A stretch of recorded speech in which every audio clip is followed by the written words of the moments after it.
नमस्ते साथीहरु।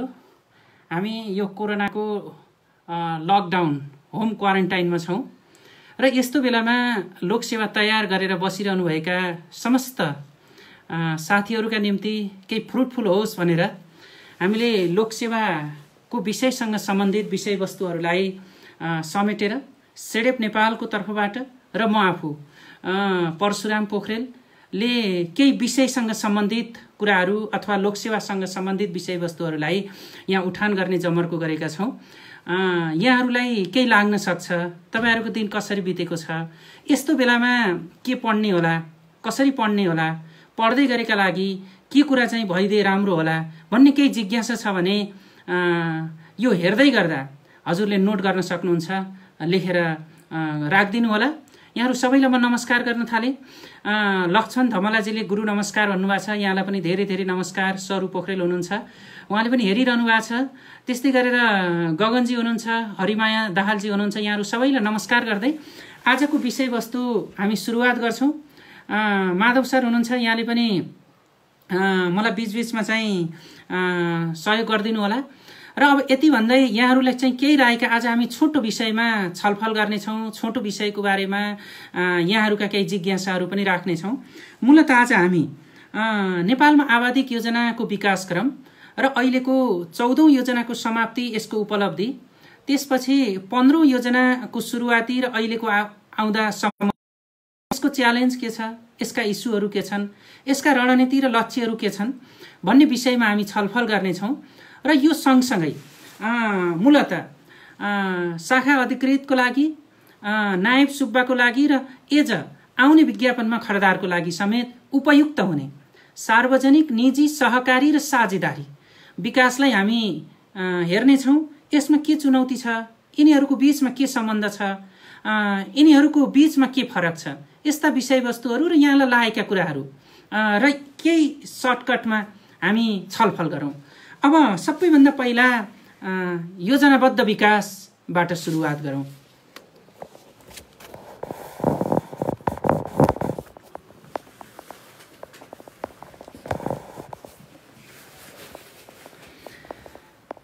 सबैभन्दा पहिला हामी योजनाबाट सुरुवात गरौँ। योजना भनेको मूलतः के हो भने विगतमा भएका क्रियाकलापहरूलाई वर्तमानमा आएर विश्लेषण गरेर भविष्यको खाका तयार गर्ने गरेर कोरिएको अवस्थालाई नै योजना भनिन्छ। त्यसैले योजना भन्ने बित्तिकै विगतको शिक्षा, वर्तमानको इच्छा र भविष्यको कल्पनाले कोरिएको त्यस्तो खाका चित्रलाई योजना भनिन्छ। हाम्रो त्यस्ता योजनाबद्ध विकासको सुरुवात हेर्ने भने 2013 सालबाट सुरु भएपछि अहिले हामी करिब 2077 सालको स्टार्टिङसम्म आइपुग्दा हेर्नुस् त करिब 15वटा योजनाहरू बने। यो क्रममा पञ्चवर्षीय योजना बने, त्रिवर्षीय योजना पनि बने, त्यो सँगसँगै अझ अन्तरिम त्रिवर्षीय योजनाहरू पनि बने। यो सँगसँगै हामी अहिले पछिल्लो 15औं योजनाको प्रथम वर्ष चाहिँ समाप्ति भएर सेकेन्ड चरणको सुरुवातीमा पर्दै गर्दा यसका धेरै चुनौतीहरू छन्। यो योजनाका केही उपलब्धिहरू, 14औं योजनाले ल्याएका उपलब्धिहरूलाई समावेश गरेर 15औं योजना तयार गरिरहँदा यो योजनाले मुख्य रूपमा लिएका केही कुराहरूको बारेमा चर्चा गर्छु। यहाँहरु साथीहरुले केही यसभित्र चाहिँ लागेका जिज्ञासाहरू मलाई नोट गरिदिनु होला। म यहाँहरु मार्फत त्यो कुरालाई हामी चाहिँ शेयर पनि गर्नेछौं।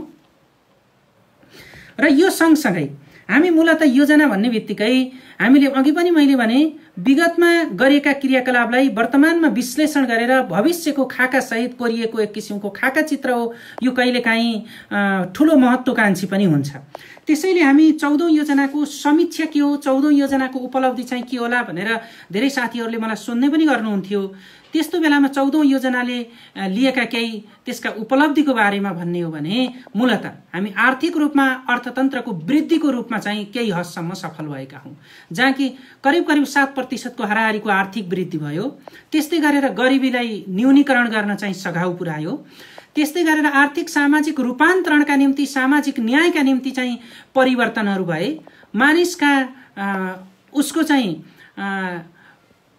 उसको आम्दानी पर क्यापिटा इन्कमदेखि लिएर उसको चाहिँ साक्षरताको दरदेखि लिएर उसको सामाजिक रूपान्तरण र अथवा मानवीय क्षेत्रको रूपान्तरणका लागि चाहिँ केही चाहिँ उपलब्धिहरू भए, जहाँ चाहिँ जन्मको दरको कुरा, जहाँ मातृ मृत्यु दरको कुरा, जहाँसम्म रोजगारीका कुरा केही रूपमाहरू वृद्धि भयो भने गरिबी चाहिँ घट्न पनि सफल भयो।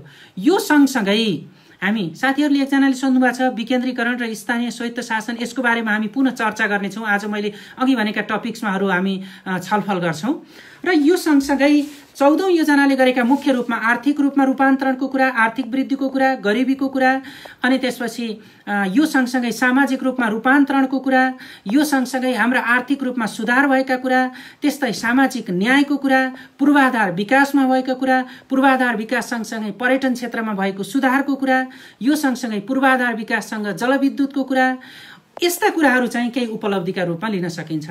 अब हामी 15औं योजनाको मुख्य रूपमा 15औं योजनाले कस्ता कुराहरूलाई चाहिँ लिएको छ, यसले समृद्ध नेपाल सुखी नेपाली भनेर यसको चाहिँ मुख्य चाहिँ सोचको रूपमा रहेको छ भने यस्तो प्राप्त गर्नको निम्ति 15औं योजनाले मुख्य रूपमा यसका केही रणनीतिहरू छन्, केही यसका उद्देश्यहरू छन्। यसको दीर्घकालीन सोचको रूपमाबाट म सुरुवात गर्छु। 15औं योजना आर्थिक वर्ष, आर्थिक रूपमा मूलतः हामी 2076-77बाट 80-81 सम्म जाँदाखेरि 15औं योजनाले मुख्य रूपमा ल्याएको समुन्नत, स्वाधीन र समाजवाद उन्मुख अर्थतन्त्र सहितको समान अवसर प्राप्त, स्वास्थ्य, शिक्षा, मर्यादित उच्च जीवनस्तर भएका सुखी नागरिकहरू बसोबास गर्न सक्ने समृद्धि र सुखी नेपालीको सोच सहित अगाडि बढेको यसको चाहिँ सोच थियो भने यसका केही दीर्घकालीन लक्ष्यका निम्ति समृद्धि र सुखीका केही आधारहरू छन्। त्यो समृद्धिका आधारहरू मूलतः 4वटा छन् भने सुखका आधारहरू हाम्रा 6वटा छन्। 6 र 4 10वटा त्यो आधारले नेपालको समृद्धि र सुखी प्राप्त गर्छ भन्ने हो। त्यसकारण समृद्धिका आधारमा सर्वसुलभ आधुनिक पूर्वाधार एवं सघन अन्तराबद्धताको कुरा गरेको छ। त्यसैगरी दोस्रो नम्बरमा मानव पुँजी निर्माण र सम्भावनाको उपयोग गर्ने कुरालाई चाहिँ उल्लेख गरेको छ। यसैगरी तेस्रो नम्बरमा उच्च दिगो उत्पादन र उत्पादकत्वलाई वृद्धि गर्ने कुराहरू उल्लेख गरेको छ। यसैगरी चौथो नम्बरमा उच्च र समतामूलक राष्ट्रिय आयको रूपमा चाहिँ यसले उल्लेख गरेको छ भने सुख प्राप्त गर्ने मुख्य 6वटा त्यस्ता आधारहरू छन्, जहाँ पहिलो भनेको परिष्कृत र मर्यादित जीवनको कुरा, त्यस्तै गरेर सुरक्षित, सभ्य र न्यायपूर्ण समाजको कुरा, यसैगरी तेस्रो नम्बरमा स्वस्थ सन्तुलित पर्यावरणीय जीवनको कुरा, यस्तै गरेर अर्को सुशासनको कुरा, त्यस्तै गरेर 5औं नम्बरमा सबल लोकतन्त्रको कुरा गरेको छ। यसै गरेर 6औं नम्बरमा राष्ट्रिय एकता, सुरक्षा र सम्मानको कुराहरू गरेको छ। अब म 15औं योजनाले मूलतः रूपमा लिएको रणनीतिका बारेमा चर्चा गर्न चाहन्छु। त्यो भनेको पहिलो भनेको यसका 8वटा रणनीतिहरू चाहिँ तयार गरेको छ, जहाँ तीव्र दिगो र रोजगारमूलक आर्थिक वृद्धि, त्यस्तै गरेर सुलभ तथा गुणस्तरीय स्वास्थ्य सेवा र शिक्षाको सुनिश्चितता गर्ने कुरा गरेको छ। त्यस्तै गरेर अर्को तेस्रो नम्बर भनेको आन्तरिक तथा अन्तर्देशीय आबद्धता एवं दिगो बस्ती सहर विकास गर्ने कुरालाई उल्लेख गरेको छ। यस्तै गरेर 4औं नम्बरमा रणनीतिको रूपमा उत्पादन र उत्पादकत्व वृद्धि गर्ने कुरालाई यसले उल्लेख गरेको छ। यसै गरेर 5औं नम्बरमा पूर्ण दिगो उत्पादनशील सामाजिक सुरक्षा तथा संरक्षण प्रवर्धन गर्ने कुरालाई उल्लेख गरेको छ। यसै गरेर गरिबी निवारण र आर्थिक सामाजिक समानता सहितको न्यायपूर्ण समाजको कुराहरूलाई उल्लेख गरेको छ। त्यस्तै गरेर प्राकृतिक स्रोत संरक्षण, परिचालन र उत्पादनशील विकास गर्ने कुरालाई उल्लेख गरेको छ। यस्तै गरेर सार्वजनिक सेवाको सुदृढीकरण, प्रादेशिक सन्तुलन, राष्ट्रिय एकता र सम्वर्धनको कुरा गरेको छ। एकजना साथीले त्यहाँ लेख्नु भएको छ यसका प्राथमिकताका क्षेत्रको बारेमा पनि उल्लेख गरिदिनु होला भन्नुभएको थियो। यस्तै गरेर हाम्रो 15औं योजनाको मुख्य प्राथमिकताका क्षेत्र भनेकै मूलतः ऊर्जा हो, कृषि हो, पर्यटन हो र पूर्वाधारको विकासका क्षेत्रहरू छन्। यसका सब सेक्टरहरू र मेजर सेक्टरहरू भनेर उल्लेख गरेको छ। यिनै सेक्टरमा रहेर 15औं योजनाले आफ्ना लक्ष्य र उद्देश्य हासिल गर्ने गरेको छ। तर अब यति भनिरहँदा यस्ता उद्देश्य, लक्ष्य र रणनीतिहरू लिएर आइपुग्दा अब अहिले 15औं योजनाका बीचमा धेरै च्यालेन्जहरू पनि रहेका छन्। किनकि हामी कोरोनाबाट आर्थिक अर्थतन्त्रको रूपमा धेरै पछाडि पर्ने एउटा सम्भावना छ भने जति अन्तर्राष्ट्रिय क्षेत्रबाट हामीले जति आशा गरेका थियौं लगानीको कुरा, अन्तर्राष्ट्रिय क्षेत्रबाट नेपाललाई हुने सहयोगको कुरा, त्यो क्षेत्रमा निजी क्षेत्रको सहभागिताको कुरा, त्यो सँगसँगै सार्वजनिक निजी र साझेदारीको कुरा गरिरहेका थियौं। यो बीचमा यो विश्वव्यापी कोरोना कोभिड-19 को प्रभावले सबै क्षेत्रलाई चाहिँ परेको प्रभावको कारणले गर्दा यसमा हामीले लिएका उद्देश्यहरूमाथि धेरै चुनौतीहरू छन् भने अर्कोतर्फ बेरोजगारीको समस्या, उत्पादनको चुनौती छ। यस्ता विविध किसिमका समस्याहरू देखा परिरहेका छन्। अब यति भनिसकेपछि मुख्य मेजर यो योजना बन्ने, योजना पूर्ण रूपमा कार्यान्वयन हुन नसक्ने र यस बीचका रूपमा अब नेपालका सामु देखिएका त्यस्ता मेजर चुनौतीहरू, च्यालेन्जहरू, इस्युहरू चाहिँ के होला त थोरै यसको बारेमा चर्चा गरौँ। यहाँहरूलाई यो बीचमा चाहिँ अरु केही छ भने पर राख्नु होला। यहाँ फेसबुक लाइभमा जति साथीहरू आउनु भएको छ उहाँहरूलाई म पुनः एकपटक नमन गर्न चाहन्छु। र सबैभन्दा अघि नै भने सबैभन्दा पहिला चाहिँ चुनौती भनेको हामीको गरिबी न्यूनीकरण गर्नको निम्ति स्रोतको संयोजन गर्ने नै चुनौती छ। यहाँ वित्तीय स्रोतको कुरा छ, मानवीय स्रोतको कुरा छ, लगायतका विभिन्न किसिमका यी स्रोत र साधनहरूको संयोजन र खोजी गर्ने नै पहिलो चुनौती छ भने दोस्रो चुनौती भनेको लगानीको चुनौती छ, जहाँ राष्ट्रिय लगानी, अन्तर्राष्ट्रिय लगानीको चुनौतीको कुरा छ। त्यस्तै गरेर अर्को नेक्स्ट चुनौती भनेको हामीसँग उत्पादन वृद्धि गर्ने, घरेलु उद्योगहरूको प्रवर्धन गर्ने र आम नागरिक, जनता र राष्ट्रको निम्ति राष्ट्रिय स्रोत र साधनहरूलाई परिचालन गरेर उत्पादनमुखी क्षेत्रमा प्रयोग गर्ने अर्को चुनौती रहेको छ। यस्तै गरेर हाम्रो राजनीतिक स्थिरता कायम गरेर राजनीतिक दलीय सहमतिको आधारमा सबै दलहरू एकीकृत गरेर एउटा नीतिगत स्थिरता कायम गर्ने चाहिँ चुनौती छ। यो सँगसँगै हामीसँग भएका जनशक्तिको, हामीसँग भएको वित्तीय साधन र स्रोतको, हामीसँग रहेको क्षमताको र आम नागरिकसँग भएको अपेक्षा र आकांक्षालाई सम्बोधन गर्ने गरी व्यवस्थापकीय पद्धतिमा कायम गर्नुपर्ने अर्को ठूलो चुनौती म देख्दछु। यी लगायतका विभिन्न चुनौतीहरूलाई समाधान गर्नको निम्ति हामीले सबैभन्दा पहिला त व्यवस्थापकीय पद्धतिमा, नीति नियम र कानूनमा र भएको संरचनामा सुधार गरेर अगाडि बढ्नु आवश्यक छ। यो सँगसँगै हामी 3 तहको संघीय संरचनामा छौं। संघले प्रदेश, प्रदेश र स्थानीय तहका बीचमा समन्वय गर्नुपर्ने चुनौती छ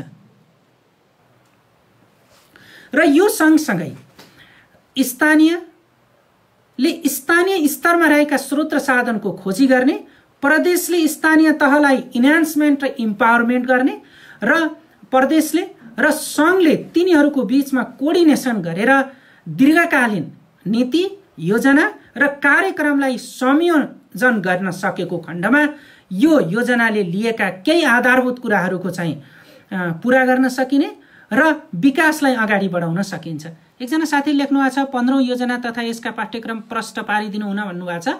15औं योजनाको मूलभूत रूपमा यसले गरिएका मैले अघि भने रणनीतिका कुरा, नीतिका कुरा, उद्देश्यका कुरा, सोचका कुरा, सुख र समृद्धिका कुराहरू गरे। यसका विभिन्न क्षेत्रहरू छन्, हामी बिस्तारै यसलाई चर्चा गर्नेछौँ। अब मैले त यसमा चाहिँ सामान्य रूपमा यहाँहरूलाई चाहिँ चर्चा मात्रै गरेको हो र सामान्य रूपमा यो कुरालाई चाहिँ अगाडि ल्याइदिन मात्रै खोजेको। अब यसपछि हामी मूलतः सार्वजनिक, निजी, सहकारी र साझेदारीको बारेमा छलफल गर्छौं भनेर हामीले नोट गरेका थियौं। यसका विस्तृत रूपमा हामीले सेडेपको वेबसाइटमा र सेडेपको यो फेसबुक लाइभमा पनि राखेका छौं, त्यहाँबाट पनि हेर्दिनु होला। अनि साथी लेख्नु भएको छ 15औं योजनाको उपलब्धिहरू के होलान् भन्नु। साथी मैले अगाडि पनि सुरु भने विजयजी 15औं योजनाको उपलब्धि भनेको सबैभन्दा ठूलो कुरो भनेको हामीले सांस्कृतिक सामाजिक रूपमा रूपान्तरणको कुरा, आर्थिक कुराहरू वृद्धिको कुरा, रोजगारीको कुरा, गरिबी घटेको कुरा, यो सँगसँगै पूर्वाधारमा भएको विकासको कुरा, यी चाहिँ केही चाहिँ उपलब्धिका कुराहरू हुन्। अब यो सँगसँगै हामी सार्वजनिक, निजी र सहकारीको कुरा गरौँ। सबैभन्दा पहिला यी 3टा क्षेत्रलाई हामी बुझौँ। नेपालको 15औं योजनाले गरेको परिकल्पना सँगसँगै पनि सार्वजनिक, निजी र सहकारीका सम्बन्धमा बुझ्नुभन्दा पहिला सार्वजनिक क्षेत्र राज्य वा सरकारले आम नागरिक वा जनताका लागि सार्वजनिक हित र अनुकूलको निम्ति गरिने सेवा साझा उद्देश्य नै सार्वजनिक सेवा हो अथवा सार्वजनिक क्षेत्र हो। सार्वजनिक हित र कल्याणको निम्ति गरिने सार्वजनिक सेवा हो। साथीले एउटा भन्नुभयो सर 14औं योजना र 15औं योजनाको डिफरेन्सेस के होला भन्नुभयो। मन्जु मिश्रजीले राम्रो क्वेसन गर्नुभयो। 14औं योजना र 15औं योजनाको बारेमा तपाईलाई 4-5वटा फरकको कुरा गर्छु। सबैभन्दा सजिलो रूपमा हेर्नुहुन्छ भने 14औं योजना र 15औं योजनाको फरकको कुरा गर्ने भने 14औं योजना र 15औं योजनाको सुरुवाती नै फरक छ। भन्नुको अर्थ 14औं योजनाको ल्याउनुको परिवेश र 15औं योजना ल्याउनुको परिवेश फरक छ। 14औं योजना कोलिसन गभर्नमेन्टले ल्याएको हो भने 15औं योजना भनेको एउटा चाहिँ सरकारले ल्याएको हो अथवा चाहिँ बहुमत प्राप्त सरकारले ल्याएको योजना हो। अर्को कुरा भनेको 14औं योजना त्रिवर्षीय योजना हो, 15औं योजना भनेको पञ्चवर्षीय योजना हो। 14औं योजनाले मूलतः यसले जोड दिएको विषय थियो केही सेक्टरल क्षेत्रहरूलाई जोड दिएर आर्थिक वृद्धि र गरिबीलाई जोड दिएको थियो भने 15औं योजनाले विभिन्न विषय क्षेत्रहरूलाई प्राथमिकता प्राप्त क्षेत्रको रूपमा चाहिँ जोड दिएको छ। त्यस्तै गरेर 14औं योजनाले दीर्घकालीन 25 वर्षे सोच राखेको थिएन।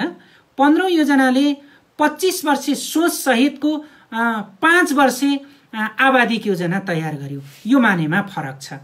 अर्को कुरा भनेको 14औं योजनामा कुनै रूपान्तरणकारी कार्यक्रम गेम चेन्जर भनेर राखिएको थिएन।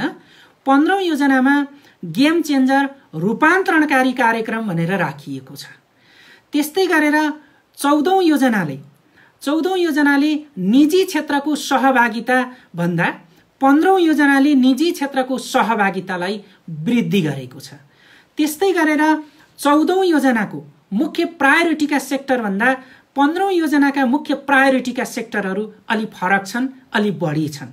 अनि 14औं योजनाले आर्थिक वृद्धिको कुरा, गरिबी न्यूनीकरणको कुरा, बहुपक्षीय गरिबीको कुरा हैन, यस्ता गरिबीलाई क्याटेगोराइज रूपमा वर्गीकरण गर्न नसके पनि 15औं योजनाले चाहिँ यसलाई चाहिँ क्याटेगोराइज रूपमा चाहिँ वर्गीकरण गरेको छ। यी विभिन्न कारणले गर्दा 14औं योजना र 15औं योजनाको बीचमा फरक छ। ल यति भनेपछि अब मैले अघिकै कुरालाई फेरि जोड्न चाहन्छु। यस बीचमा केही छ भने मलाई चाहिँ अझै चाहिँ यहाँहरूले चाहिँ भनिदिन सक्नुहुन्छ। योजनामा के कस्ता विषयहरू समावेश हुन्छन्? कति राम्रो कुरा गर्नुभयो। योजनामा के कति विषयवस्तुहरू समावेश हुन्छन् भन्नु। योजना भन्ने बित्तिकै अहिले मैले भने भविष्यको कल्पना गरेर वर्तमानमा कोरिएको खाका चित्र र विगतलाई हेरेर वर्तमानमा विश्लेषण गरिने त्यस्तो खाका चित्र हो।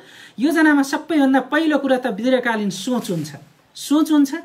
सोचका मुनि लक्ष्य हुन्छ, लक्ष्यका मुनि उद्देश्य हुन्छ, उद्देश्यका मुनि रणनीति हुन्छ, रणनीतिका मुनि कार्यनीति हुन्छ, कार्यनीतिका मुनि कार्यक्रमहरू हुन्छन्। यसरी बनाइएको त्यो स्केच योजना हुन्छ। यति कुरा तयार पारियो भने त्यो योजना हुन्छ। योजना मैले भने यी आबादिक योजनाको कुरा गरिरहेको छु। योजना त वार्षिक योजना पनि हुन्छ अनि दीर्घकालीन योजना पनि हुन्छ हैन, सर्ट टर्मको योजना पनि हुन्छ। प्रेरणाजीले भन्नुभएको छ सर मेरो प्रश्न नै हेर्नु भएन भन्नुभयो। यो धेरै हेर्दाखेरि हुनु, एकपल्ट फेरि सम्झाइदिनु होला। म सबैका प्रश्नभन्दा नै एकमुष्ट रूपमा योजनालाई सम्बोधन गर्न खोजिरहेको छु।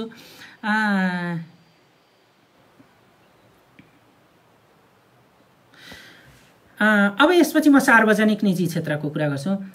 सुरेश राज रेग्मीले भन्नुहुन्छ प्लान होलिडे भनेको के हो? कति राम्रो क्वेसन गर्नु सर। प्लान होलिडे भनेको के हो?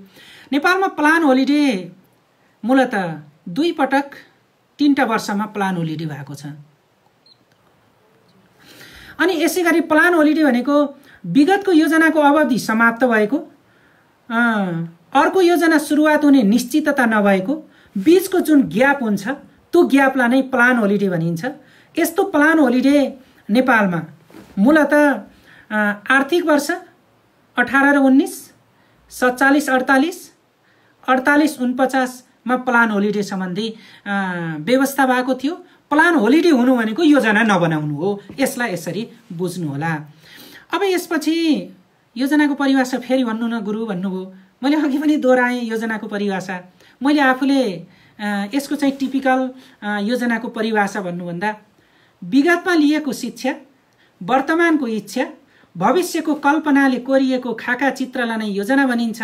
अर्को अर्थमा योजना भनेको विगतलाई हेरेर वर्तमानमा विश्लेषण गरी भविष्यको खाका चित्र कोर्नुलाई नै योजना भनिन्छ। ल धन्यवाद साथीहरू। अब यति भनिसकेपछि हामी सार्वजनिक, निजी र सहकारीतिर जाउँ। बाँकी अरूलाई पनि फेरि लास्टमा क्वेसन एन्सर गर्नु होला। माधवजीले नोट गर्नुभएको छ, मलाई पछि सम्झाउनु हुनेछ। अब सर सोच, लक्ष्य, उद्देश्य र रणनीतिको अर्थ बताइदिनु होला भन्नुहुन्छ। जहिले पनि सोच एउटै हुन्छ। सोच पुरा गर्नलाई लक्ष्य निर्धारण गरिन्छ, लक्ष्य निर्धारण गर्नलाई उद्देश्य हुन्छ, उद्देश्यलाई पुरा गर्नको निम्ति रणनीति हुन्छन्, रणनीतिलाई पुरा गर्नको निम्ति कार्यनीति हुन्छन्, कार्यनीतिलाई पुरा गर्न विभिन्न कार्यक्रमहरू हुन्छन्। कार्यक्रम सफल भयो भने कार्यनीति, कार्यनीति सफल भयो भने रणनीति, रणनीति सफल भयो भने उद्देश्य, उद्देश्य सफल भयो भने लक्ष्य, लक्ष्य सफल भयो भने सोच हुन्छ। यो तरिकाले चाहिँ बन्छ। अब यति भनिसकेपछि सार्वजनिक, निजी र सहकारीतिर जाउँ। सार्वजनिक र निजी भनेका अर्थतन्त्रका महत्त्वपूर्ण र विकासका महत्त्वपूर्ण पक्ष हुन्। यो सँगसँगै राज्य वा सरकारले आम नागरिक वा जनतालाई मध्यबिन्दुमा राखेर सेवाको भावनाले साझा रूपमा काम गर्नु, जसको अपनत्व, स्वामित्व, संगठन र सञ्चालन सरकारले गर्छ भने त्यो सार्वजनिक हो। भने निजी क्षेत्र भनेको निजी स्वामित्व, निजी अधिकार, सीमित स्रोत र साधन भनेको सार्वजनिक क्षेत्रको भन्दा कम हुन्छ। त्यो सँगसँगै निश्चित उद्देश्यहरू प्राप्त गर्नको निम्ति व्यावसायिक प्रकृतिको त्यस्तो क्षेत्रलाई निजी क्षेत्र भनिन्छ। नेपालको आर्थिक विकासमा सार्वजनिक क्षेत्र, निजी क्षेत्र र सहकारी क्षेत्रका आफ्ना भूमिका छन्। यी तीनटा क्षेत्रकोले नेपालको अर्थतन्त्रमा तीन खम्बे अर्थनीति पनि भनिएको छ। त्यसकारण आर्थिक विकासको निम्ति र समग्र विकासको निम्ति सार्वजनिक क्षेत्र गाइडलाइन हो। सार्वजनिक क्षेत्रले नीति बनाउँछ, कानुन बनाउँछ र निजी क्षेत्रलाई गाइडलाइन गर्नको निम्ति मार्गनिर्देशन गर्दछ र त्यसको पछि दौडिने र कतिपय क्रियाकलापमा सरकारलाई, सार्वजनिक क्षेत्रलाई सहयोग गर्ने र सँगसँगै साझेदारीको रूपमा हिँड्ने काम पनि कसले गरेको हुन्छ? निजी क्षेत्रले गरेको हुन्छ।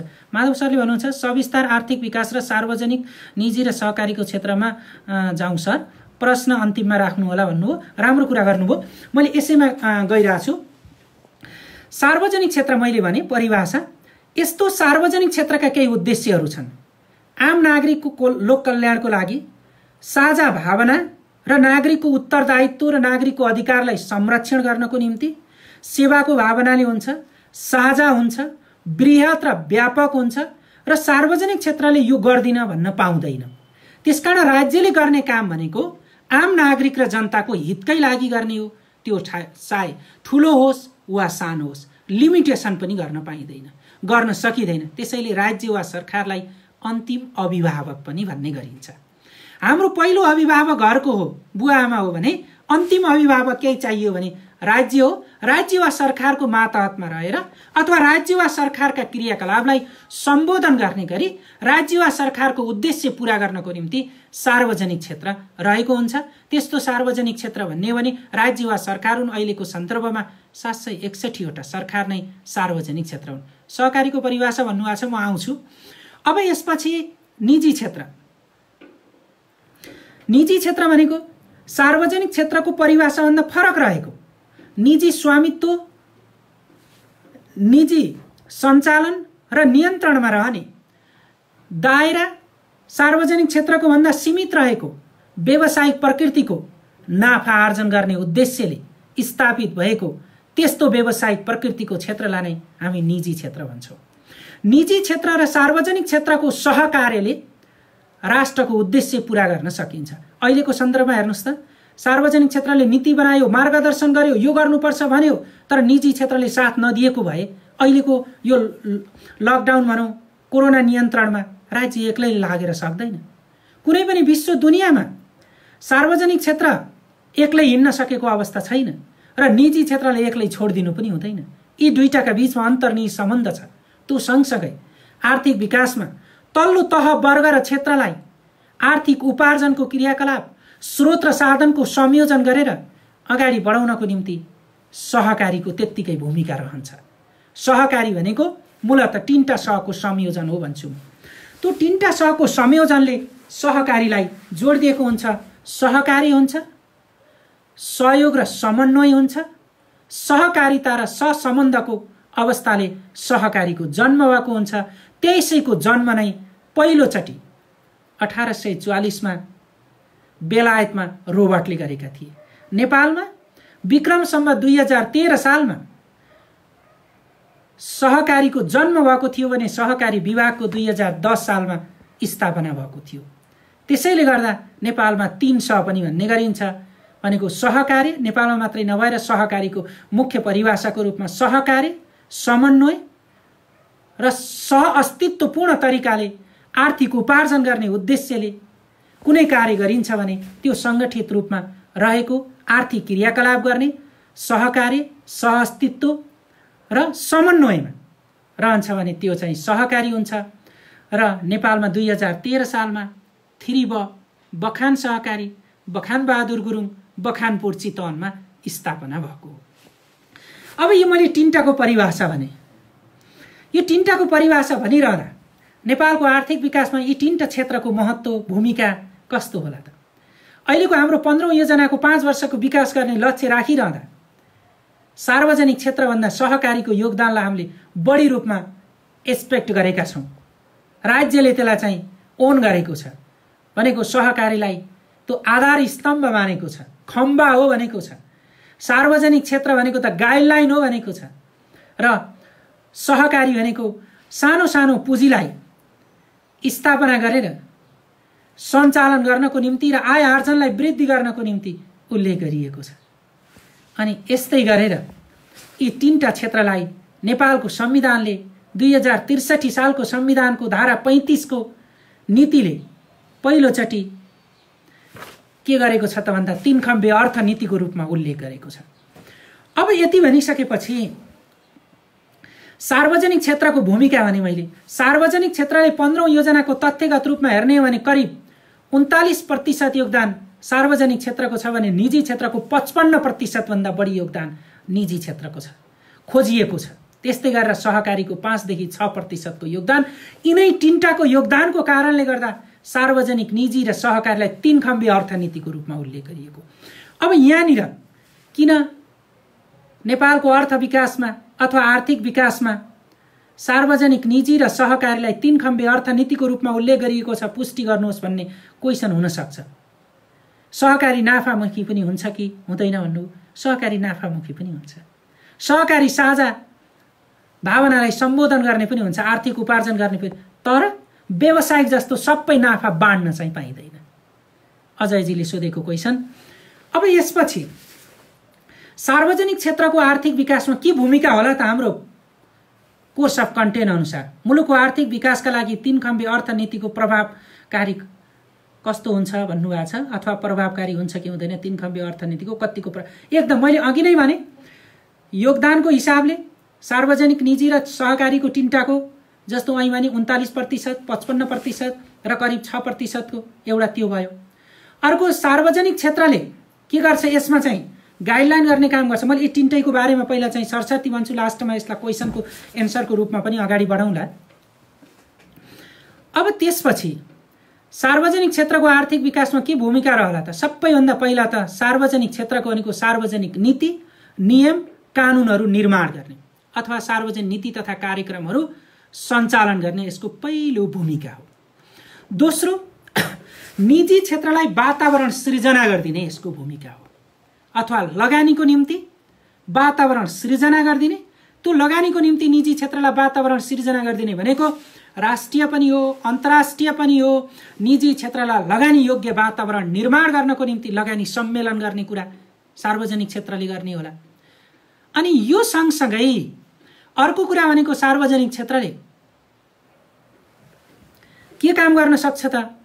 राष्ट्रिय स्रोत र साधनको परिचालन गराउनको निम्ति राष्ट्रिय स्रोत र साधनको खोजी गर्ने काम गर्छ। यो सँगसँगै सामाजिक क्षेत्रलाई न्यायोचित रूपमा स्रोत र साधनको बाँडफाँड गर्ने काम गर्छ।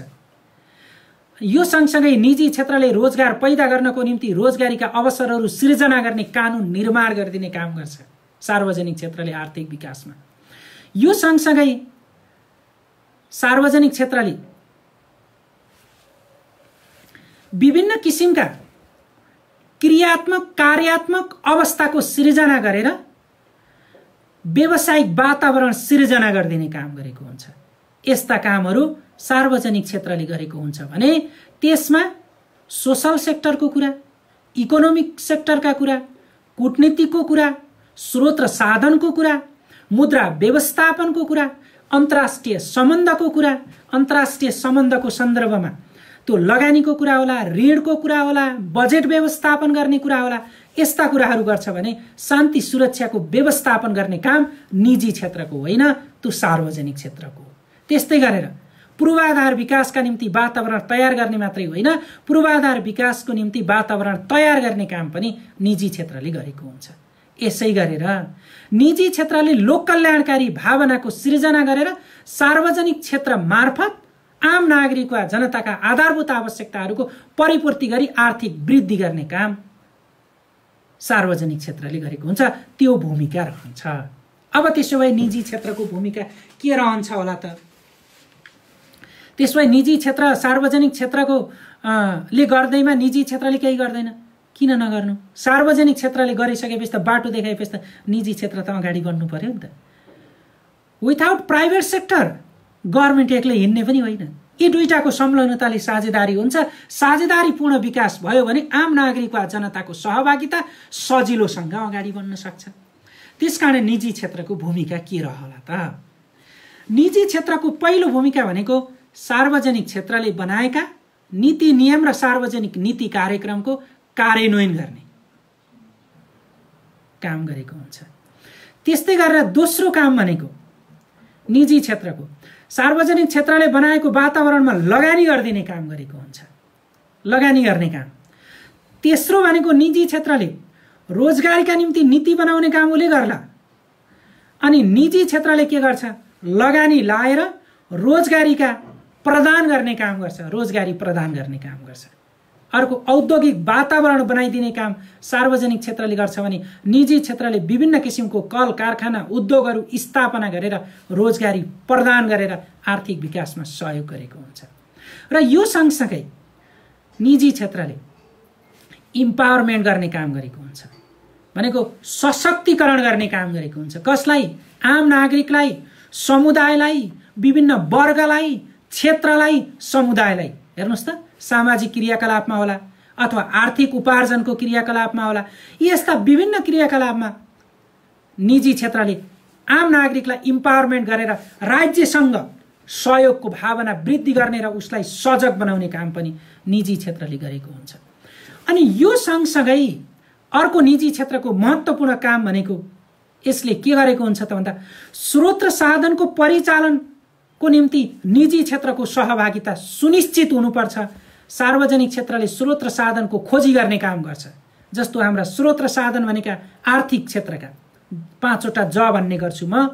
जल, जमिन, जडीबुटी, जंगल, जनशक्ति, जमिन। यिनीमा भएको स्रोत र साधन छ भन्ने कुरो सार्वजनिक क्षेत्र राज्यले गर्यो भने त्यहाँ गएर लगानी गर्ने काम, त्यसलाई उत्खनन गर्नको निम्ति सहयोग गर्ने काम, जुटाउने काम चाहिँ कसले गरिरहेको हुन्छ? निजी क्षेत्रले गरेको हुन्छ भने निजी क्षेत्रको भूमिका त्यहाँनिर रहन्छ। अर्को कुरा भनेको निजी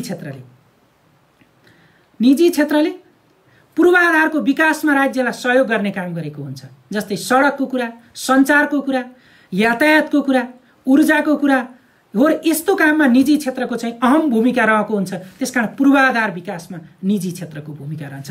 यिनै भूमिकाले आर्थिक विकास गर्न चाहिँ सघाउ पुर्याउँछ। अब एकपटक यहाँनिर मैले अलिकति बीचमा जोड्छु, के हो त त्यसो भए आर्थिक विकास भनेको? आर्थिक विकास भनेको अर्थतन्त्रको समुन्नति, अर्थतन्त्रको वृद्धि, अर्थतन्त्रमा भएको सकारात्मक परिवर्तन, सँगसँगै गुणात्मक रूपमा भएको सुधारलाई आर्थिक विकास भनिन्छ। आर्थिक विकासले समग्रमा अर्थतन्त्रमा भएका क्रियाकलाप, आर्थिक क्षेत्रमा भएका सुधार र त्यस्तो आर्थिक क्षेत्रमा भएका सुधार, आर्थिक क्षेत्रमा भएका प्रगति, उन्नतिहरू टिक्ने र दिगो पनि भयो भने आर्थिक विकास हुन्छ। आर्थिक विकास अर्थतन्त्रका निम्ति नभई नहुने विषयवस्तु हो। त्यो आर्थिक विकासका निम्ति के चाहिन्छ त भन्दा सार्वजनिक क्षेत्र र निजी क्षेत्र सँगसँगै जानुपर्छ। 5 एकपटक फेरि अन्त्यमा भनिदिनुहोस् न भन्नुभयो। जल, जमिन, जडीबुटी, जनशक्ति र जमिन यी नेपालका आर्थिक स्रोतका 5वटा ज हुन्, जसको राम्रोसँग परिचालन गर्न सक्यो भने आन्तरिक आत्मनिर्भर हुने अर्थतन्त्रको विकास गर्न सकिन्छ। नेपालको योजनाले पनि यी कुरालाई चाहिँ जोड दिएको छ। अब त्यसो भए सहकारी के होला त?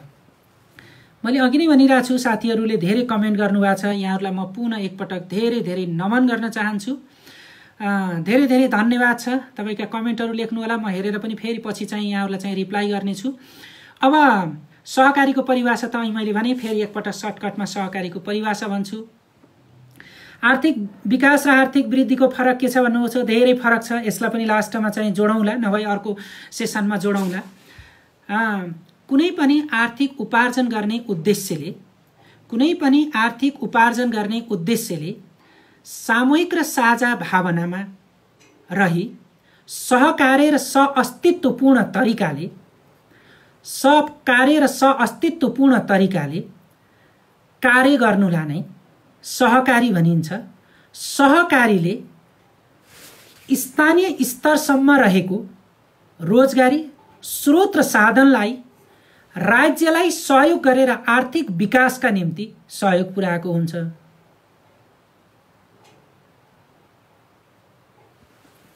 यो सँगसँगै सहकारी नेपालको लागि अत्यन्त महत्त्वपूर्ण र तीनखम्बे अर्थनीतिको रूपमा नेपालको संविधानले पहिलोचोटि 2063 सालको नेपालको अन्तरिम संविधानले उल्लेख गरेको हो भने त्यसपछिको हालको 72 सालमा जारी भएको नेपालको संविधानले पनि यसलाई तीनखम्बे अर्थनीतिको रूपमा जोड दिएको छ। यिनै सार्वजनिक, निजी र सहकारीको माध्यमबाट देशको अर्थतन्त्रको विकास गर्न सकिन्छ भनेर तीनखम्बे अर्थनीतिको रूपमा उल्लेख गरेको छ। अब नेपालको सहकारीका सन्दर्भमा कुरा गर्दा नेपालमा सहकारी ऐन 2074 आएको छ। सहकारी ऐन अनुसार यो सहकारी दर्ता गर्ने, सञ्चालन गर्ने अधिकार स्थानीय तहलाई छ। हामीसँग भएका 3 तहका सरकारहरूमध्ये सङ्घले नीति बनाउँछ, कानुन बनाउँछ।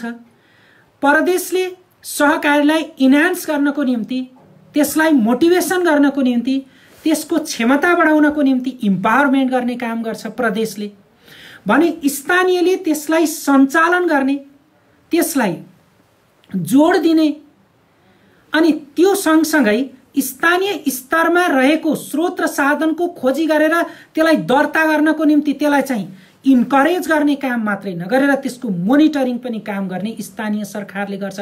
त्यसकारण यिनै तीनै तहको समन्वयले सहकारीको विकास गर्न सकिन्छ भनेर अहिलेको संविधान, अहिलेको कानुन र अहिले नेपाल सरकारको कार्य विभाजन, नेपाल सरकारको कार्य विस्तृतीकरण सम्बन्धी व्यवस्थाले सहकारीको व्यवस्था गरेको छ।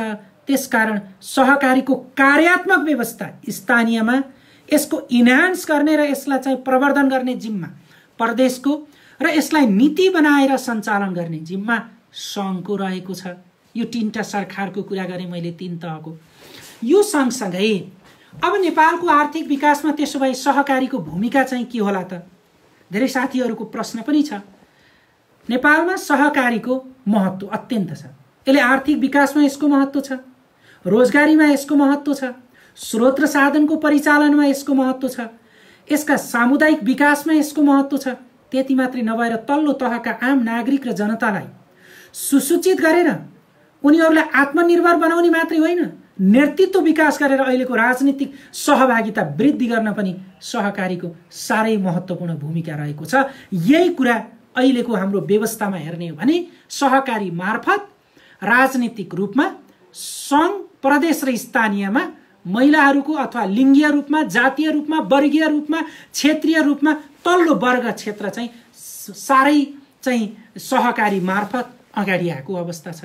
त्यसैले सहकारी नेपालको आर्थिक, सामाजिक, सांस्कृतिक रूपान्तरणको निम्ति यसको महत्त्व छ भन्ने। अब यसलाई प्रश्नको रूपमा, उत्तर लेख्ने रूपमा सहकारी ऐन 2074 भने मैले सहकारी ऐन 2074 होला भन्नुभएको छ। सहकारी ऐन 2074 अनुसार नै यो व्यवस्था भएको छ। अनि यो सँगसँगै अब नेपालको आर्थिक विकासमा सहकारीको भूमिका, यसको आवश्यकता किन छ त, यसले के काम गर्छ भन्दा मैले भने नेपालमा सहकारी मूलतः एउटा एकल उद्देश्यमा आधारित सहकारी पनि छन्, अर्को भनेको बहुउद्देश्यमा आधारित सहकारी पनि छन्। दर्ता हुँदा नै सिंगल उद्देश्य राखेर खोलिएको हो, वा बहुउद्देश्यमा राखेर तरकारी सहकारी भनौँ भने तरकारी मात्रै को काम गर्ने होला, अथवा चाहिँ महिला सहकारी भनौँ भने महिलाभित्र तरकारी पनि पर्ला, खानेकुरा पनि पर्ला, खाद्यान्न पनि पर्ला, सशक्तिकरण पनि पर्ला, होइन, हो यस्ता कुरा पनि पर्ला। त्यसकारण चाहिँ त्यसको उद्देश्य अनुसार दर्ता हुँदाका रूपमा यसलाई चाहिँ जसरी चाहिँ उसले दर्ता गरेको छ त्यो अनुसार सहकारी चाहिँ एकल र बहुउद्देश्यमा आधारित हुन्छ। अर्को भनेको बचत सहकारी र अनि बचत तथा ऋण सहकारी भन्ने हुन्छ। एउटा निश्चित समयसम्म बचत गरिरहने, अर्को निश्चित समयसम्म बचत पनि गर्दै जाने, उतातिर ऋण पनि प्रदान गर्दै जाने, यी दुवै प्रकारका सहकारी हुन्छन्। यस्तो सहकारीबाट नेपालको अर्थतन्त्रमा यसको भूमिका के रहन्छ त? सबैभन्दा पहिलो भनेको सहकारीको भूमिका भनेको सहकारीले राज्य वा सरकारले बनाएका नीति, नियम र कानुनको कार्यान्वयन तल्लो स्तर र नागरिकसम्म पुर्याउने चाहिँ यसको सबैभन्दा महत्त्वपूर्ण भूमिका हुन्छ। त्यसकारण राज्यका सार्वजनिक नीति, नियम, कानुनहरूको कार्यान्वयन गर्ने पहिलो यसको भूमिका हो। दोस्रो सहकारीको भूमिका भनेको स्थानीय स्तरमा रहेको स्रोत र साधनको खोजी गर्ने यसको पहिलो अर्को दोस्रो भूमिका। स्थानीय स्तरमा रहेको स्रोत र साधनको पहिचान गर्ने, त्यसको खोजी गर्ने भनेको स्थानीय स्तरमा रहेको जलको कुरा होला, जमिनको कुरा होला, जडीबुटीको कुरा होला, त्यहाँभित्र उत्पादनका साधनहरूको कुरा होला, त्यसलाई खोजी गर्ने काम सहकारीले गर्छ। तेस्रो यसको भूमिका भनेको सहकारीको भूमिका भनेको सानो सानो पुँजीको सङ्कलन गरी परिचालन गर्ने हो। जस्तै स्थानीय स्तरमा सानो सानो पुँजी हुन्छ, कसैसँग 100 रुपियाँ जम्मा गर्ने होला, कसैले 1000 गर्ने होला, कसैले 50 रुपियाँ गर्ने होला। यस्ता सानो सानो पुँजीलाई एउटा कलेक्सन गर्ने माध्यम मार्फत त्यो कलेक्सन गरेको पुँजीलाई, आर्थिक स्रोतलाई सञ्चालन गरेर उसले चाहिँ विभिन्न उत्पादनका साधनहरू मार्फत रोजगारी प्रदान गर्छ। त्यसकारण स्रोतको खोजी पनि गर्यो, सानो पुँजीको पनि सङ्कलन गर्यो र त्यसलाई परिचालन गर्ने काममा पनि सहकारीको भूमिका रहन्छ।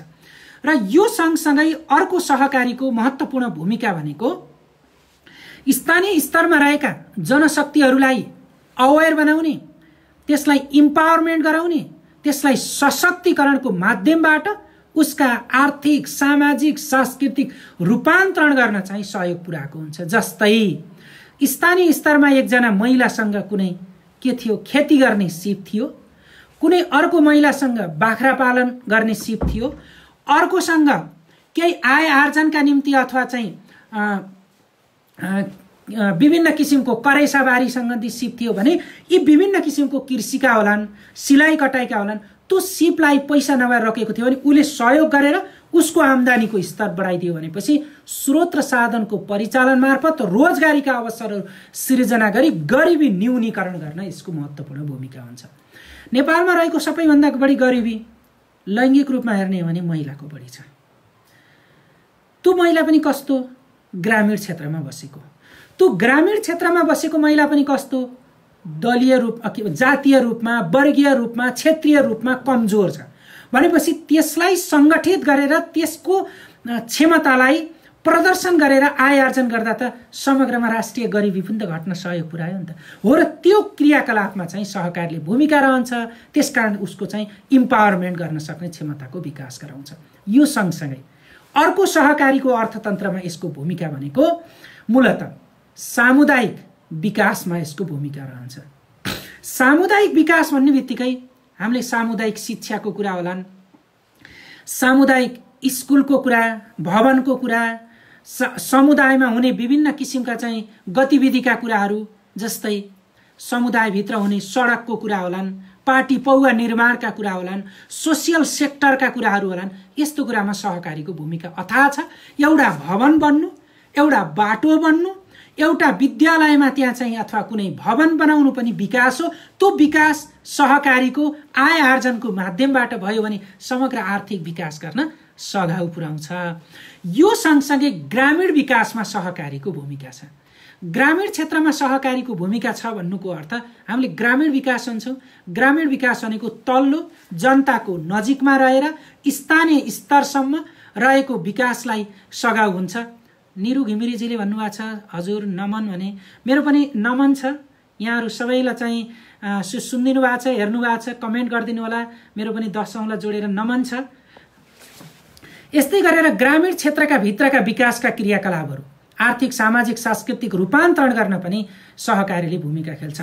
अब नेपालको सन्दर्भमा सहकारीका क्षेत्रमा यो बाहेक अरू भनेको राजनीतिक रूपमा रूपान्तरण भएर उसको गरिबी घटाउन साह्रै महत्त्वपूर्ण भूमिका खेलिरहेछ। राजनीतिक गरिबी भनेको नेता बन्नु मात्रै होइन, सुसूचित हुने अवस्था पनि हो। सुसूचित हुँदै गर्दा उसको राजनीतिक गरिबी घट्यो भने सामाजिक रूपमा उसको समाजमा रहेको अपहेलित भएर बस्नु परेको अवस्थालाई समाजलाई सङ्गठित भएर उ गर्यो भने उसको सामाजिक गरिबी घट्यो। त्यति मात्रै भएन, समाजमा घुलमिल हुँदै गर्दा, राजनीतिक चेतना बढ्दै जाँदा उसलाई चाहिँ वित्तीय क्षेत्रमा पनि केही आय आर्जन भएका होलान्, केही काम गर्ने जाँगर चलिरहेको होला। यसले गर्दा उसलाई चाहिँ वित्तीय रूपमा सुसूचित भएर आर्थिक उपार्जन भएर गर्दाखेरि उसको चाहिँ त्यो आर्थिक गरिबी पनि घट्यो भनेपछि यी समग्रमा हेर्दा मैले जति पनि भने यसलाई अझै एकपल्ट चाहिँ सर्टकट रूपमा रिमाइन्ड गर्न चाहन्छु। स्रोतको खोजी गर्ने, पुँजीको सङ्कलन गर्ने, गरिबी न्यूनीकरण गर्ने, सशक्तिकरण गर्ने, आर्थिक सामाजिक रूपान्तरण गर्ने, राज्य वा सरकारलाई अझै ट्याक्स तिर्ने, राज्य वा सरकारले गर्ने विकास र ग्रामीण क्षेत्रको विकासमा साझेदारीको भूमिका निर्वाह गर्ने, यस्ता क्रियाकलापले गर्दा सहकारीको भूमिका चाहिँ अथाह रहन्छ। यसले गर्दा हामी अन्तिममा के भन्न चाहन्छौँ भने सहकारी भनेको यत्रतत्र सर्वत्र कतै नदोहोरिने गरे स्थानीय स्तरमा रहेको स्रोत र साधनलाई परिचालन गर्ने गरे आम नागरिक र जनताको आधारभूत आवश्यकतालाई परिपूर्ति गर्ने गरेर राज्य वा सरकारको सहयोगीको रूपमा स्थापित त्यस्तो समन्वय, सहकार्य र सहअस्तित्वको मान्यताबाट स्थापित भएको आय आर्जन र व्यावसायिक क्रियाकलापमा सङ्गठित त्यस्तो क्षेत्र नै सहकारी हो। यसका माध्यमबाट अर्थतन्त्रको विकास हुन्छ, जहाँ वित्तीय कारोबारमा पनि यसले सहयोग पुर्याएको छ। अनि त्यही कारणले गर्दा पनि सहकारीलाई 3 खम्बे अर्थनीतिको रूपमा उल्लेख गर्न सकिन्छ। सहकारीलाई 3 खम्बे अर्थनीति भन्ने मैले केही 5वटा आधारहरू भन्छु। पहिलो भनेको अर्थतन्त्रमा यसले गर्ने योगदान। अहिले मैले भने सार्वजनिक क्षेत्रले 39, निजी क्षेत्रले 55 र बाँकी रहेको 6% सहकारीले। एउटा यो कारणले यो 3 खम्बे अर्थनीति हो। दोस्रो कारण भनेको नेपालको आर्थिक विकासमा लैङ्गिक रूपमा महिलाको सहभागिता सार्वजनिक, निजी र सहकारी मध्ये सबैभन्दा बढी सहभागिता कसको छ? सहकारीको छ। अहिलेको 15औं योजनाको तथ्याङ्क अनुसार करिब 43% चाहिँ सहकारी मार्फत सहभागिता पुगेको छ भने महिलाको सहभागिताको कारणले पनि यो चाहिँ नहुने रहेछ। दोस्रो कारण। तेस्रो कारण भनेको वार्षिक वित्तीय कारोबारमा करिब 10% योगदान सहकारीले गर्ने भएको हुनाले यसलाई ब्याक गरेर जान हुँदैन। तेस्रो कारण। चौथो कारण भनेको आम नागरिक वा जनता, समुदाय, वर्ग, क्षेत्र र समुदायलाई सशक्तिकरण गरेर राजनीतिक चेतनाको स्तर बढाई नेतृत्व क्षमता विकास गरेर केन्द्रदेखि स्थानीय तहसम्म सहभागिता जुटाउन सहकारीको भूमिका छ। जहाँ हामीले चाहिँ महिलाको सहभागिता, दलितको सहभागिता, जनजातिको सहभागिता, वर्गको सहभागितामा यसको भूमिका छ। यो कारणले गर्दा सहकारी 3 खम्बे अर्थनीतिको आधार हो। अर्को आधार भनेको नेपालको जीडीपीमा सहकारी करिब 4 देखि 5% योगदान छ। यो कारणले गर्दा सहकारीलाई हामीले चाहिँ लिन सक्नुपर्छ। त्यस्तै गरेर सहकारीलाई 3 खम्बे अर्थनीतिको रूपमा चाहिँ उल्लेख गर्दा आय आर्जनको हिसाबमा, गरिबी न्यूनीकरणको हिसाबमा, रोजगारीका अवसरमा अथवा चाहिँ स्वस्फूर्त रूपमा सहकारीले गरेका क्रियाकलापको आधारमा सहकारीलाई 3 खम्बे अर्थनीतिको रूपमा र समग्र अर्थतन्त्रमा यसले गरेको योगदानको हिसाब छोड्न सकिँदैन। यो कारणले गर्दा सहकारीलाई 3 खम्बे अर्थनीतिको रूपमा उल्लेख गर्न सकिन्छ। स्वरोजगार पैदा गर्ने माध्यम पनि सहकारी भएको हुनाले आर्थिक हिसाबमा सार्वजनिक, निजी र सहकारी मध्ये सहकारी पछिल्लो अवस्थामा यसका क्रियाकलाप हामीले लिएका उद्देश्यको आधारमा सहकारीलाई 3 खम्बे अर्थनीतिको रूपमा उल्लेख गर्न सकिन्छ र अन्तिममा सहकारीलाई बिर्सिनै नसकिने 3 खम्बे अर्थनीतिको रूपमा संविधानले नै यसलाई 3 खम्बे अर्थनीतिको रूपमा उल्लेख गरेको हुनाले सहकारीलाई 3 खम्बे अर्थनीतिको रूपमा मान्नुको मुख्य कारण हो।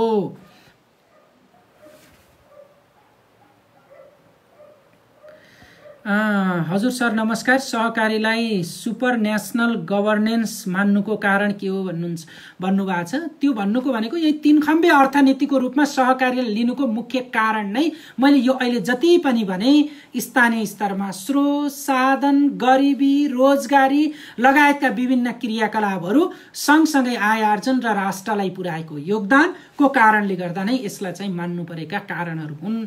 यी कुराहरू चाहिँ सहकारीको माध्यमबाट हेर्न सकिन्छ। अब यहाँनिर सहकारीका मान्यताहरू के छन् भन्दै हुनुहुन्थ्यो अघि साथीले। सहकारीका मान्यता मूलतः यसका चाहिँ सिद्धान्त हुन्। वास्तवमा सिद्धान्त भनेको के हो भने मैले आफूले बुझेको सहकारीका सिद्धान्त मात्रै नभएर समग्र विषयवस्तुका आफ्ना सिद्धान्त हुन्छन्। सहकारीका सिद्धान्तको रूपमा हेर्दा सहकारीले पुर्याएका यी विभिन्न किसिमका सहकारीलाई गर्ने योगदानको यसका मूल्य, मान्यता, आदर्श र यसले लिने गाइडलाइन नै यसका चाहिँ सिद्धान्त हुन्। जस्तो सहकारीका सन्दर्भमा गरिने मूल्य, मान्यता, आदर्श, यसका चाहिँ नीति निर्देशक विषयवस्तु नै सिद्धान्तको रूपमा लिइन्छ। कसैले सिद्धान्त के हो भन्यो भने सिद्धान्त सधैँ एउटै नरहन पनि सक्छ। कुनै पनि विषयवस्तुका मूल्य, मान्यता, आदर्श, त्यसका चाहिँ गाइडलाइनहरू नै सिद्धान्त हुन्। तिनी मूल्य हुन्, तिनी मान्यता हुन्। सहकारीलाई का मूल्य र मान्यताहरू भनेका 7 सिद्धान्तबाट गाइडेड भएका छन्। जुन सहकारीका मूल्य र मान्यतालाई 1991 पछि यसलाई विश्वभरि नै सिद्धान्तको रूपमा चाहिँ उल्लेख गरियो। जुन इन्टरनेसनल कोअपरेटिभ कन्भेन्सनले यसलाई चाहिँ उल्लेख गरेको थियो र त्यही सिद्धान्तमा अडेर नेपालको चाहिँ सहकारी ऐनले पनि यसलाई चाहिँ उल्लेख गरेको छ। त्यही 7 वटा सिद्धान्त सहकारीका मूल्य र मान्यता हुन्। जस्तो सहकारीको भावना हुनुपर्छ, सह अस्तित्व हुनुपर्छ, सहकारी शिक्षा हुनुपर्छ, प्रजातान्त्रिक संस्कार मूल्य हुनुपर्छ, डेमोक्रेटिक नर्म्स एन्ड भ्यालु हुनुपर्छ। यो सँगसँगै सहकारीले गर्ने क्रियाकलापहरू के हुनुपर्छ त भन्दा सहकार्यमा आधारित हुनुपर्छ। अनि यो सँगसँगै सहकारीले गरेका क्रियाकलापहरू न्यायोचित हुनुपर्छ र सहकारीले गरेको आम्दानी चाहिँ पूर्ण रूपमा वितरण होइन, अर्को पटकलाई पनि राखेर त्यसले चाहिँ अझै धेरैभन्दा धेरै आय आर्जन गर्ने खालका हुनुपर्छ। यिनै सिद्धान्तहरूबाट रहेर यिनै मूल्य मान्यतामा आधारित भएर सहकारी चाहिँ सुरुवात भएका हुन्छन्। अब यहाँनिर सार्वजनिक, निजी र सहकारी को अन्तर सम्बन्ध के छ भन्नुभयो। यसलाई सार्वजनिक, निजी र सहकारीको बीचमा रहेको अन्तर सम्बन्ध हेर्नुहुन्छ भने यी तीनटैमा रहने अन्तर सम्बन्ध सबैभन्दा ठुलो कुरो भनेको विकास। यी तीनटैको अन्तर सम्बन्ध, तीनटैको उद्देश्य के हो? विकास गर्नु हो। यी तीनटैको अन्तर सम्बन्ध के हो? स्रोतको परिचालन गर्नु हो। तेस्रो भनेको यी तीनटैको अन्तर सम्बन्ध के हो? आय आर्जन मार्फत रोजगारी सृजना गरेर गरिबी न्यूनीकरण गर्ने। यी तीनटैको अन्तर सम्बन्ध, यी तीनटैमा गरिबी न्यूनीकरण गर्ने अन्तर सम्बन्ध छ।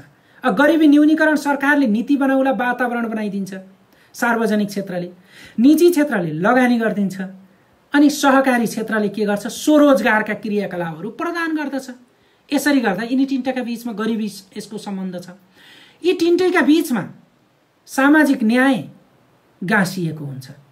सामाजिक न्यायका कामहरू सरकारले गर्छ। निजी क्षेत्रले पनि कहिलेकाहीँ कोअपरेटिभ रेस्पोन्सिभ भन्ने हुन्छ नि, सामाजिक न्यायका क्रियाकलापहरू गर्ने गरेको हुन्छ, त्यसरी गरेको हुन्छ, सहयोगहरू गरेको हुन्छ भने सहकारीले पनि त त्यो सहकार्यात्मक भावनाको माध्यमबाट भनेको हुन्छ। अन्तर भन्नुको अर्थ भनेको फरक के छ भनेको, अन्तर सम्बन्ध भनेको के हो? यी अन्तर हुँदाहुँदै पनि यी तीनटाका बीचमा के कुराले चाहिँ सँगसँगै अगाडि लान सक्छ भनेको यो कारणले गर्दा हामी चाहिँ के गर्न सक्छौँ त भन्दा यी तीनटाका बीचमा फरक पनि छ, यी तीनटाका बीचमा सम्बन्ध पनि छ। त्यसकारण सम्बन्ध जहाँनिर हुन्छ फरक त्यहीँबाट छुट्याउन सकिन्छ। तपाईँले परिभाषामा हेर्नुहोस् फरक छ, क्षेत्रमा हेर्नुहोस् फरक छ, यसको प्रकृतिमा हेर्नुहोस् फरक छ, यसको जनशक्तिमा हेर्नुहोस् फरक छ। सार्वजनिक क्षेत्रमा काम गर्ने जनशक्ति र निजी क्षेत्रमा, सार्वजनिक क्षेत्रको उद्देश्य र निजी क्षेत्रको उद्देश्यमा हेर्नुहोस् फरक छ, सहकारीको उद्देश्यमा हेर्नुहोस् फरक छ, तर गन्तव्य एउटै छ। त्यो गन्तव्य के हो? आर्थिक विकास हो, आर्थिक समृद्धि हो, आर्थिक वृद्धि हो। तिनटैले हो। वृद्धि नभएसम्म विकास हुँदैन, विकास नभएसम्म समृद्धि हुँदैन। यो कारणले चाहिँ तिनटै क्षेत्रलाई चाहिँ हेर्नुपर्ने हुन्छ।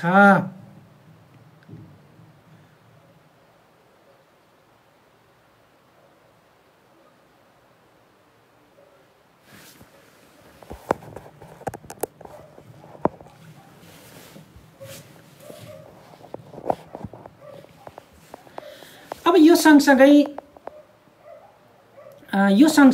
सार्वजनिक निजी र सहकारीका केही सीमा अथवा यसका चाहिँ केही बन्देजहरू छन्। अब म अहिले पछिल्लो सन्दर्भमा सहकारीका सम्बन्धमा केही च्यालेन्जहरू छन्, केही यसका चाहिँ समस्याहरू पनि छन्। सहकारीका सन्दर्भमा मुख्य रूपमा रहेका समस्याहरूलाई म अगाडि बढाउँछु। सहकारीका समस्या लेख्नुहोस् भनेर यदि आएमा अथवा सहकारीमा के समस्या देख्नुहुन्छ भन्ने पाटोमा आयो भने मुख्य बुझ्नुपर्ने कुरा के हो भने सहकारीका सन्दर्भमा देखिएका कठिनाई, सहकारीका सन्दर्भमा देखिएका अप्ठ्यारा, सहकारीका उद्देश्य, लक्ष्य र रणनीतिहरूले लिन खोजेका प्राप्त गर्न नसकेका ती त्यस्ता व्यवधानहरू, ती त्यस्ता कठिनाइहरू नै के हुन् त? सहकारीका समस्याहरू हुन्। ती समस्यालाई सम्बोधन गर्नको निम्ति हामीले वर्तमानमा नसक्नु, कठिनाइहरू सिर्जना हुँदै जानु, नीतिगत रूपमा, संरचनागत रूपमा, कार्यात्मक रूपमा, कार्य सम्पादनको रूपमा देखिएका कठिनाइलाई नै समस्याका रूपमा, चुनौतीको रूपमा चाहिँ हेर्न सकिन्छ। समस्या भनेको तत्कालको रूपमा हुन्छ, चुनौती भनेको भावीको रूपमा हुन्छ। जस्तो उदाहरणको रूपमा म अलिकति प्रश्न पार्न चाहन्छु। तपाईलाई समस्या मात्रै कसैले च्याट्ट सोध्यो भने समस्या किन? म अहिले यहाँ बसिरहेको छु, मैले यत्रो चाहिँ डिजिटलको प्रयोग गरेर नेटको रूपमा प्रयोग गरिरहेको छु, यो नेट भ्याट्ट गइदियो, त्यो भर्खर मलाई समस्या पर्यो। तपाईँले मलाई देख्न पाउनु भएन, मैले भनेको कुरा तपाईँलाई सम्म पुर्याउन सकिनँ, यो समस्या हो। चुनौती के हो त? अर्काले सोध्नु होला। अब समस्या पर्यो त्यत्तिकै बस्न त सकिएन नि, त्यत्तिकै बस्नु हराउनु भन्ने पनि त्यो समस्यादेखि नै डराइयो, समस्यादेखि नै भागेको अवस्था हुन्छ। त्यसैले चुनौती के हो भने यो लाइन गयो अथवा कहीँ कतै त्यसको चाहिँ तार चुटो, अर्को साथी गएर होइन यसलाई बनाउन पर्यो, म बनाएर फेरि चाहिँ जोइन गरेर मैले दिन खोजेको लक्ष्य, मैले दिन खोजेको चाहिँ उद्देश्य पुरा गर्छु भनेर गरियो भने पर त्यो चाहिँ के हो? चुनौती हो। चुनौती भावी हुन्छ। समस्या देखिसकेपछि चुनौती चाहिँ पत्ता लगाउन सकिन्छ। त्यसैले अझै कुनै पनि विषय तपाईँले राम्ररी अध्ययन गर्नुभएको छ, बुझ्नु भएको छ भने 50% समस्या केलाउनु भनेको तपाईँ समस्या चाहिँ बुझिसक्नु हो अथवा त्यसलाई चाहिँ समाधानतिर लैसक्नु पर्ने अवस्था अथवा गइसकेको अवस्था। यो अवस्थाले हेर्दा म चाहिँ यसका सहकारीका केही समस्या के छन् त नेपालमा? सबैभन्दा पहिला भनेको हामीले सहकारीलाई वर्गीकरण तत्त निकायमा गर्न नसक्नु पनि हो। अहिलेको सन्दर्भमा सङ्घीय सरकार छ, 3 तह छ, 3 तहमध्ये 761 वटा चाहिँ सरकार छन्। यी 3 तहका सरकारमध्ये कुन सहकारी कुन ठाउँमा राख्नुपर्ने भनेर यसलाई वर्गीकरण गर्न नसक्नु र तत्त निकायलाई सो अनुसारको प्राथमिकता दिन नसक्नु पहिलो चाहिँ यसको समस्या हो। कुन सहकारी त? काठमाडौँको निम्ति न्यू रोडमा स्थापना हुने सहकारी कस्तो हुनुपर्ने हो? अथवा बाजुराको कुनै गाउँपालिकामा स्थापना हुने सहकारी कुन हो? सहकारी ऐन 2074 अनुसार सबै एउटै क्याटेगोरीमा हुनुपर्ने हो त? त्यो समस्या छ। यसको प्राथमिकीकरण र वर्गीकरण गर्न नसक्नु। दोस्रो, सहकारीलाई हामीले स्थानीय स्तरसम्म त लाने भन्यौँ, त्यसको निम्ति यसको स्रोत र साधनको कुरा, संरचनाको कुरा, साङ्गठनिक रूपमा रूपान्तरण गर्ने चुनौती छ। अहिलेको समस्या भनेकै हाम्रो डिजिटल हो नि त। डिजिटललाई स्थानीय तहसम्म लान नसक्दा त्यसमा चोरी हुने, लुटपाट हुने, त्यसमा अथवा चाहिँ के हुने चाहिँ विभिन्न किसिमका चाहिँ लिकेजहरू आउने होलान्। त्यसकारण सहकारीलाई स्थानीय स्तरसम्म पुर्याइरहँदा त्यसलाई डिजिटल माध्यमबाट, त्यसलाई इलेक्ट्रोनिक गभर्नमेन्टका माध्यमबाट अथवा चाहिँ पेपरलेस गभर्नमेन्टका माध्यमबाट अथवा चाहिँ नेटवर्किङको माध्यमबाट सञ्चालन गर्ने चुनौती छ। त्यो गराउन नसक्नु चाहिँ समस्या हो। यो सँगसँगै अर्को समस्या भनेको हाम्रोमा के छ त सहकारी भन्नु भने योग्यता, क्षमता, दक्षता, क्यापेसिटी डेभलप गर्ने चाहिँ ठुलो चुनौती छ। जसले पनि सहकारी स्थापना गरिदिने, हेर्नुहोस् त योग्यता क्षमता त चाहिएला त। अब राम्रो गर्न सकेको त्यही जाला, कम्पिटिसन गर्न उसलाई पनि त केही क्षमता चाहिएला नि। पैसा खेलाउने ठाउँमा आम नागरिक जनता अथवा चाहिँ साधारण मान्छेको चाहिँ सेभिङ मनीलाई सेक्युरिटी प्रदान गर्न सकिएन र त्यो सेक्युरिटी मात्रै होइन त्यसको चाहिँ प्रोडक्सन हाई गराउन सकिएन, पैसाले पैसा चाहिँ आय आर्जन गर्न सकिएन भने त्यो सहकारी भोलि त्यसैको निम्ति बाधक हुन्छ। त्यसकारण अर्को ठुलो समस्या भनेको हामीमा ज्ञान, सिप, क्षमता, दक्षताको वृद्धि गरेर यसलाई चाहिँ प्रत्येक सहकारी सदस्यसम्म त्यसलाई पुर्याउनु पर्ने ठुलो चुनौती छ। यो सँगसँगै अर्को सहकारीको क्षेत्रमा रहेको चुनौती भनेको आम नागरिक जनतालाई सचेत बनाउनु पनि हो। आम नागरिक वा जनतालाई सचेत बनाउनु मेरो पैसा छ भन्ने मात्रै होइन, नागरिकको सहकारीप्रतिको अपनत्व र स्वामित्व ग्रहण गराउन नसक्नु समस्या हो भने त्यो अपनत्व ग्रहण गराउन सक्ने क्षमताको विकास गर्ने चाहिँ चुनौतीको रूपमा रहेको छ। त्यसकारण अर्को चुनौती भनेको हामीले वित्तीय सुशासन कायम गर्ने चुनौती पनि छ। वित्तीय सुशासन कायम नहुनु हाम्रोमा समस्या छ। त्यो वित्तीय सुशासन कायम हुन नसक्नु भनेको वित्तीय क्षेत्रसँग सम्बन्धित केही विषयवस्तुहरू छन्, जस्तो सहकारीमा लेखा परीक्षण भएन, सहकारीमा नियमित अनुगमन भएन, सहकारी लेखा परीक्षण नहुँदा त्यसको आम्दानी खर्च व्यवस्थापन सम्बन्धी विभिन्न समस्याहरू आइरहे भन्ने समस्या छन् भने समयमा लेखा परीक्षण गराउनु, समयमा वित्तीय पारदर्शिता गराउनु, समयमा त्यसको सार्वजनिक गर्नु, सोसियल अडिट गर्नु, यस्ता चाहिँ गर्न नसक्नु हाम्रोमा अर्को समस्या छ। किन सहकारी स्थानीय तह र स्थानीय जनतालाई बुझाउनको निम्ति हो भने उनीहरूको सेभिङ मनीलाई, सुरक्षित र सङ्कलित रहेको पुँजीलाई कस्तो काम गर्न नसक्नु पनि त अर्को ठुलो समस्या छ। त्यसकारण चाहिँ स्थानीय क्षेत्रका स्रोत र साधनलाई सहकारी मार्फत आबद्ध गरेर उत्पादन योग्य क्षेत्रमा चाहिँ लगानी गर्नु पनि नसक्नु त्यो समस्या छ। यसलाई गराउनु चाहिँ चुनौतीको रूपमा रहेको छ। त्यस्तै गरेर अर्को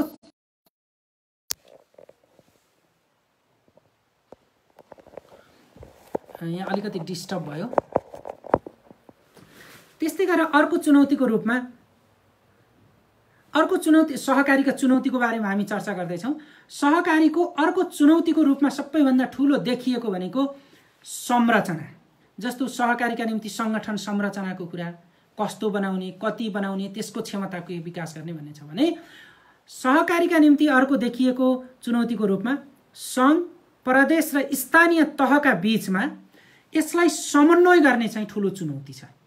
सङ्घले के गर्ने हो, अघि नै मैले सुरुमा भनेको थिएँ, नीति बनाउने, यसको गाइडलाइन गराउने हैन, यस्ता अवस्था छ भने अनि प्रदेशलाई यसको इन्हान्समेन्टको व्यवस्था भनेको छ भने स्थानीय तहले त्यसलाई चाहिँ दर्ता गर्ने, सञ्चालन गर्ने कुरा छ।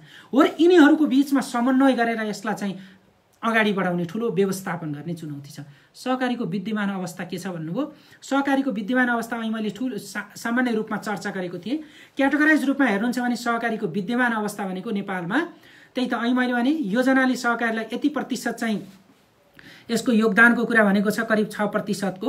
त्यस्तै गरेर महिलाको सहभागिता 43% को यो एउटा सहकारीको अहिलेको विद्यमान अवस्था हो। यस्तै गरेर करिब 36,000 प्लस सहकारीहरू चाहिँ सञ्चालनमा छन्।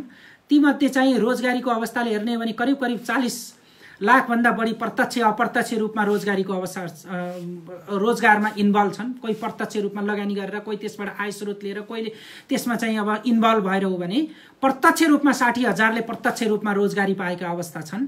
यस्तै गरेर सहकारीलाई स्थानीय स्तरमा रोजगारीको मुख्य माध्यमको रूपमा चाहिँ हेरिएको छ। यी लगायत आर्थिक रूपले, सामाजिक रूपले, सांस्कृतिक रूपले, नीतिगत रूपले अनि राष्ट्रको चाहिँ जीडीपीमा योगदानको हिसाबले, यसमा लैङ्गिक सहभागिताको हिसाबले यसको चाहिँ विद्यमान अवस्था यस्तो छ। यसले अर्थतन्त्रमा गर्ने योगदानदेखि लिएर सोसियल क्षेत्रमा यसले पुर्याएको योगदान क्षेत्र यी विभिन्न किसिमका चाहिँ केही मैले चाहिँ संक्षेपमा मात्रै भने। यसको विस्तृत रूपमा चाहिँ हाम्रो अहिलेको तथ्यगत रूपमा चाहिँ पछि यसलाई फेरि चर्चा गरौँला।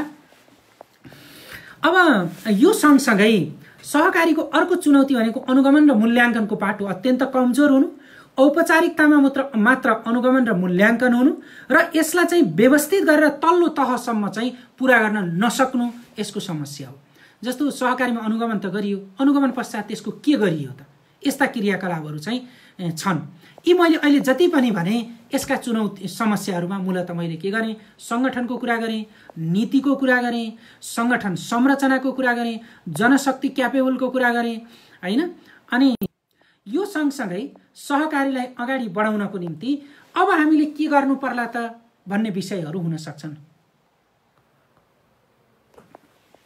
यो सँगसँगै सहकारीलाई साँच्चीकै सहकारी मूलक बनाउनको निम्ति, साँच्चीकै अबको सुधार गर्नको निम्ति, सहकारीलाई 3 खम्बे अर्थनीतिको रूपमा लिएको उद्देश्य पूरा गरेर यसले लिएको रणनीति उद्देश्य पूरा गरेर अनि 15औं योजना अनुसार र नेपालको चाहिँ सरकारले लिएको नीति तथा कार्यक्रम अनुसार सहकारीलाई वास्तविक रूपमा अगाडि बढाउनको निम्ति के गर्नु पर्ला त, अबका सुधारका उपायहरू के होलान् त भन्नुहुन्छ भने पहिलो मैले यसका चाहिँ 5-6 वटा केही चाहिँ गर्नै पर्ने, यो गर्दा सहकारीलाई साँच्चीकै 3 खम्बे अर्थनीतिको रूपमा अगाडि बढाउनु पर्ने विषय के होलान् भन्ने सन्दर्भमा पहिलो भनेको नेपाल सरकारले बनाएको 3 तहको नीति अनुरूप यसलाई सङ्घ, प्रदेश र स्थानीयका बीचमा समन्वय, सहकार्य र एकता कायम हुनुपर्दछ, पहिलो कुरा भनेको।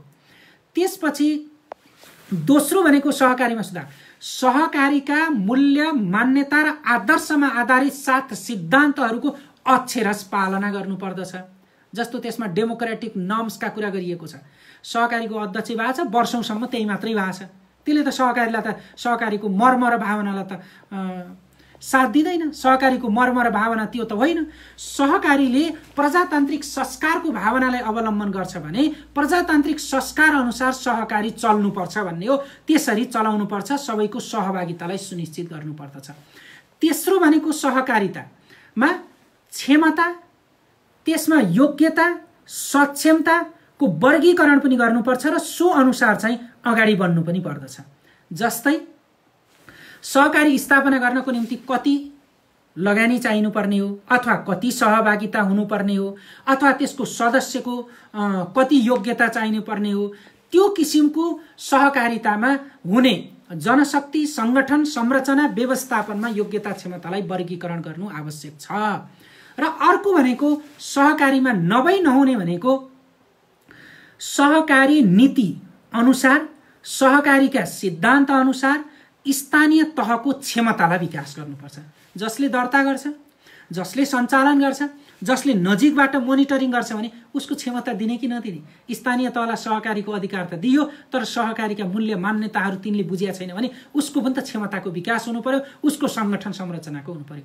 र स्थानीय सरकार र तल्लो सरकार जसले सहकारी सञ्चालन गर्छ उसलाई चाहिँ ई गभर्नेन्सको कुरा, पेपरलेस गभर्नमेन्टको कुरा, इलेक्ट्रोनिक गभर्नमेन्टको कुरा, डिजिटल गभर्नमेन्टको कुरा जस्ता कुराहरूलाई चाहिँ उसलाई चाहिँ सुसूचित गर्नुपर्छ।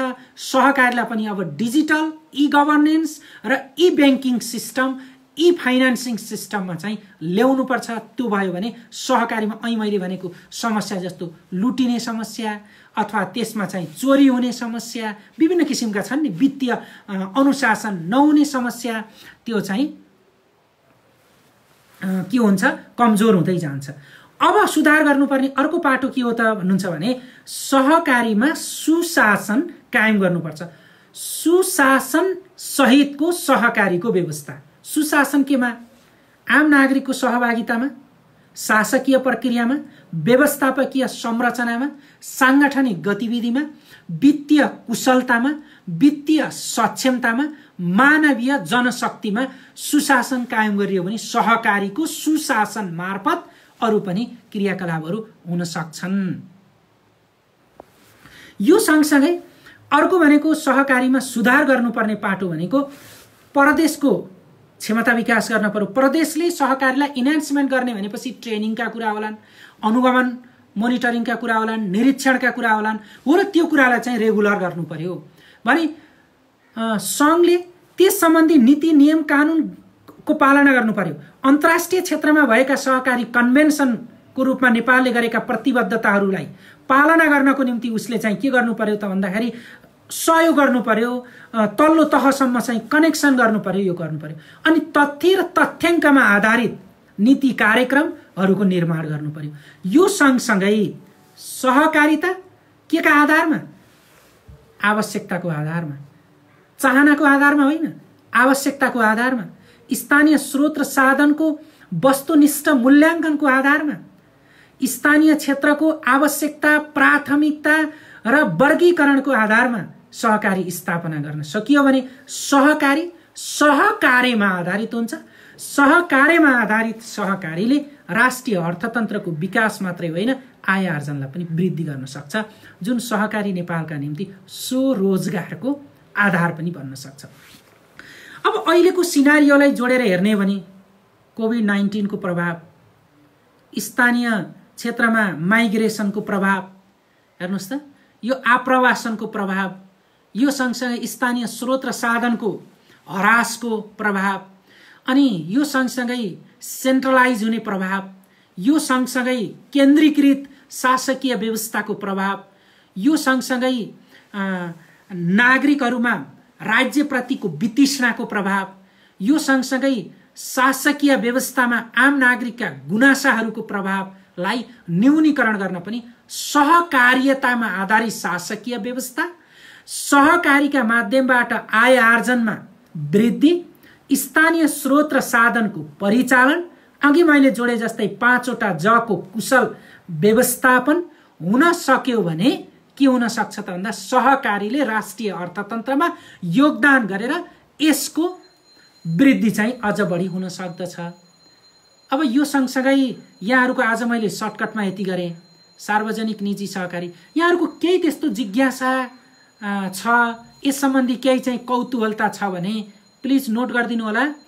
माधवजी, केही हजुरले नोट गर्नुभएको छ भने मलाई सरसर्ती राखिदिनु होला, म सम्बोधन गर्ने प्रयास गर्छु। यहाँहरू साथीहरूले धेरै चाहिँ कमेन्ट गर्नुभएको छ, धेरैले हेरिदिनु भएको छ, यो हजुरहरूका निम्ति पनि राम्रो होला। र मैले के कति गरेँ मलाई कमेन्ट पनि दिनु होला। यहाँहरूको कमेन्ट नै मेरा लागि सबैभन्दा राम्रा सूत्रधारका लागि अमूल्य सुझाव पनि हुनेछन् र यहाँहरूले दिएका सुझावलाई मैले ग्रहण गर्नेछु। त्यो ग्रहण मेरा निम्ति अहोभाग्य रहनेछन्।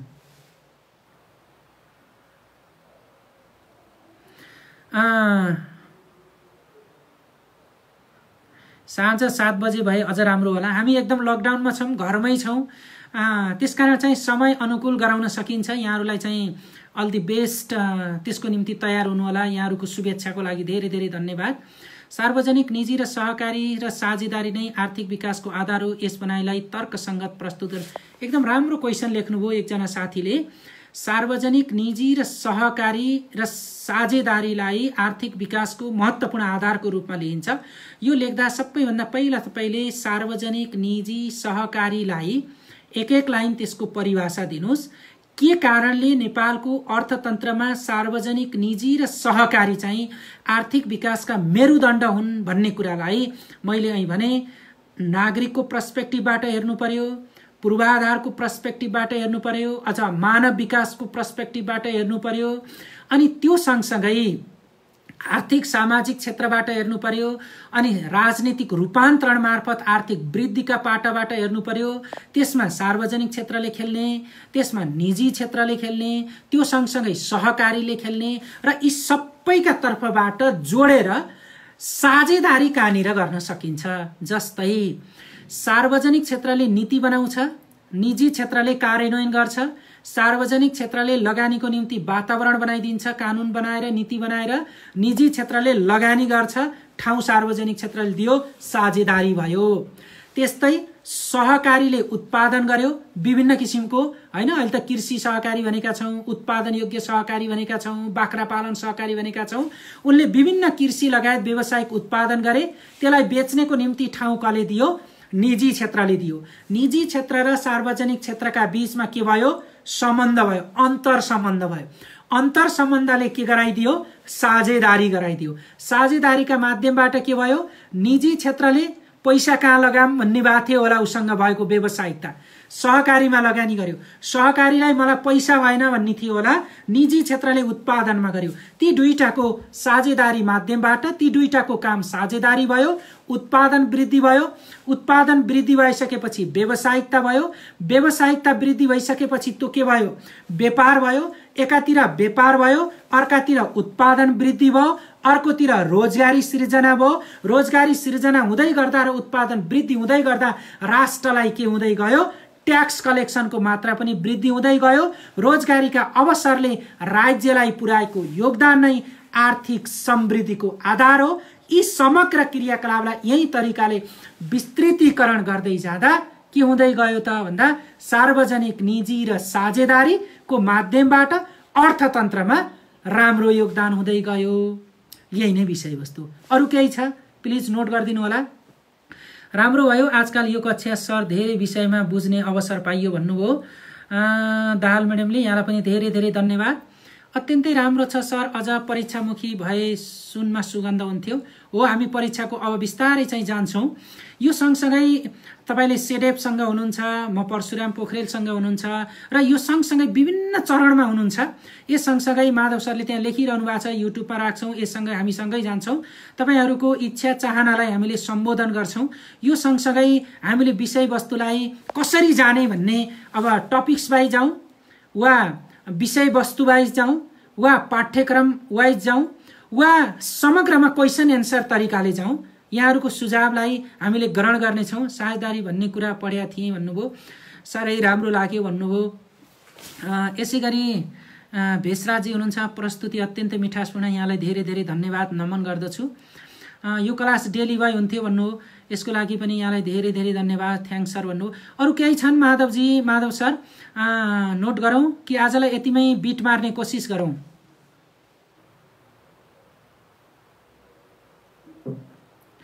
क्वेसन एन्सर मोडलमा भन्नुभयो। एउटा कसैले क्वेसन राखिदिनुहोस्, नभए म एउटा क्वेसन बनाउँछु। अनि एकजना साथीले भन्नुभएको थियो आर्थिक वृद्धि र आर्थिक विकासको बीचमा फरक के छ भन्दै हुनुहुन्थ्यो।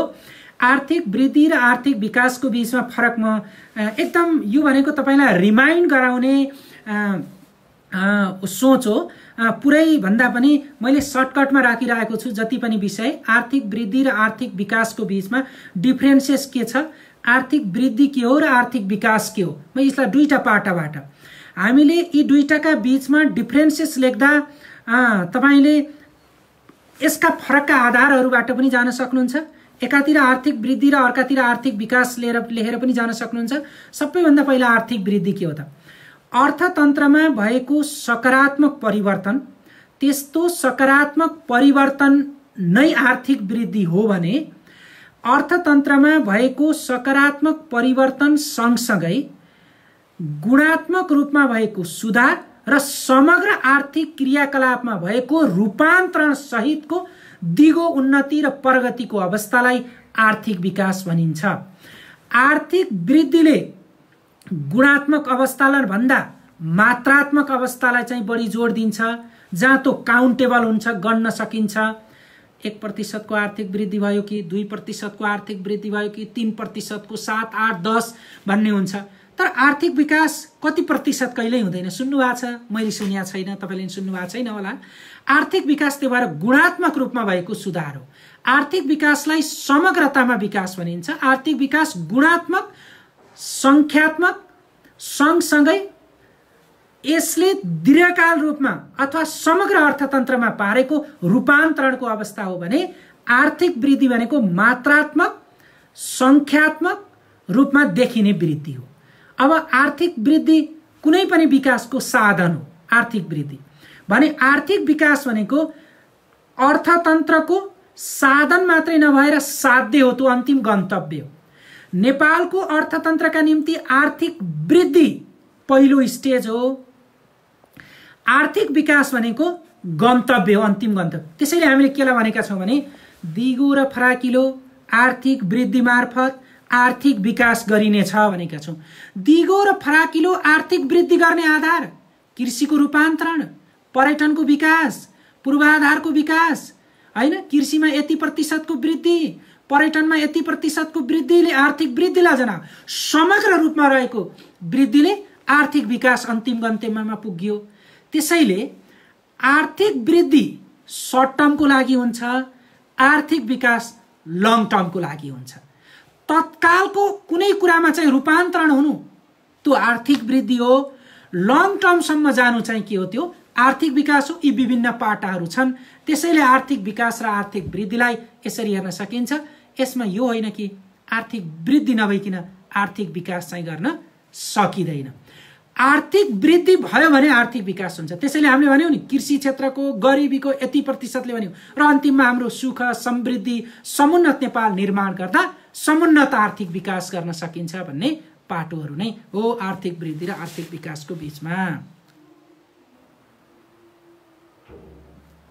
Thank you. कति राम्रो घत लाग्दो भन्नुभयो, तपाईले सुनिदिनु भयो, बुझिदिनु भयो, त्यसमा पनि म एकदम चाहिँ नमन गर्दछु। यहाँहरूप्रति नमन छ। अर्थतन्त्रमा कोरोनाले पारेको प्रभाव सम्बन्धी क्वेसन एन्सर कति राम्रो क्वेसन गर्नुभयो। अर्थतन्त्रमा कोरोनाले पारेको प्रभाव अर्थतन्त्रमा मात्रै होइन, तपाईँ हाम्रो मानवीय जीवन र तपाईँ हाम्रो चाहिँ जीवन उठाइमा पनि अर्थतन्त्रमा कोरोनाले प्रभाव पार्यो। 1 2 3 भनेर भन्दा अर्थतन्त्रमा पारेको प्रभाव सबैभन्दा ठूलो भनेको देशको राष्ट्रिय योजनालाई प्रभाव पार्यो। योजनाको लक्ष्य, उद्देश्य, रणनीति र कार्यनीतिमा परिवर्तन हुनुपर्ने अवस्था भयो। त्यति मात्रै नभएर तपाईँ हाम्रा दैनिक क्रियाकलापहरूमा परिवर्तन गर्यो, प्रभाव पार्यो। हाम्रो आय स्रोत, आम्दानीलाई यसले चाहिँ नकारात्मक अवस्थातिर लैजान थाल्यो। त्यति मात्रै होइन, उत्पादनका साधनहरू बिस्तारै हरास हुँदै जान थाले। हाम्रो चाहिँ स्रोत र साधन भनेको त यस्तो हो, जति स्रोत र साधनहरूलाई परिचालन गर्यो त्यसबाट आर्थिक वृद्धि हुने हो। स्रोत र साधन हरास हुँदै गइसकेपछि मानवीय क्रियाकलाप पनि हरास हुँदै गयो। मानवीय जीवनमा मानवीय क्षमता पनि बिस्तारै हरास हुँदै गइसक्यो। त्यति मात्रै होइन, कोरोनाले सार्वजनिक क्षेत्रमा हेर्नुस् त राष्ट्रलाई नै वृद्धि, समग्र राष्ट्रिय अर्थतन्त्रमा वृद्धिको अवस्था कमजोर हुँदै गइसक्यो। निजी क्षेत्र व्यावसायिक रूपमा लगानीको रूपमा कमजोर हुँदै गइसके। सार्वजनिक र निजी क्षेत्र सँगसँगै सहकारी क्षेत्रले आय अर्जनका क्षेत्रहरू पहिचान गर्न सकेनन्, काम गर्न सकेनन्। मानवीय क्रियाकलापहरू कमजोर हुँदै जान थाले। मानिसको जनशक्ति उसँग भएको क्षमता बिस्तारै हरास हुँदै जान थाल्यो। यसले गर्दा समग्रमा हेर्ने भने आर्थिक रूपमा, सामाजिक रूपमा, सांस्कृतिक रूपमा, राजनीतिक रूपमा र व्यवस्थापकीय रूपमा यसले चाहिँ कमजोर हुँदै गयो। यो गर्दै जाँदा कोरोनाको प्रभाव यत्रतत्र सर्वत्र हुँदै गयो। कोरोनाको कारणले गैर बजेटरी खर्च बढ्छ कि भन्नुभयो। गैर बजेटरी खर्च बढ्छ भन्ने उहाँको आशय हुन सक्छ। हो, कोरोनाको प्रभावले अब त हामी त बजेटको पूर्व सन्ध्यामा छौँ, बजेटले यो कुरालाई सम्बोधन गर्ला। यो अवस्थामा त हामी अर्काको अन्तको बजेटलाई तानेर पनि बजेटमा ल्याउनु पर्ने त्यो के हो त भन्दा त्यस्ता खर्चहरू चाहिँ बढ्ने अवस्था छन्, जसले गर्दा हाम्रा उत्पादनका केही क्रियाकलापहरू कमजोर हुने, मानवीय स्वास्थ्य, मानवीय जीवनसँग सम्बन्धित विषयवस्तुहरूमा हाम्रो स्रोत र साधन बढी खर्च गर्नुपर्ने कारणले गर्दा विकासको अवस्था चाहिँ पछाडि धकेलिने चाहिँ यो अवस्था चाहिँ सृजना भएको पक्कै हो। साह्रै राम्रो लाग्यो भन्नुभयो, यहाँलाई धेरै धेरै धन्यवाद।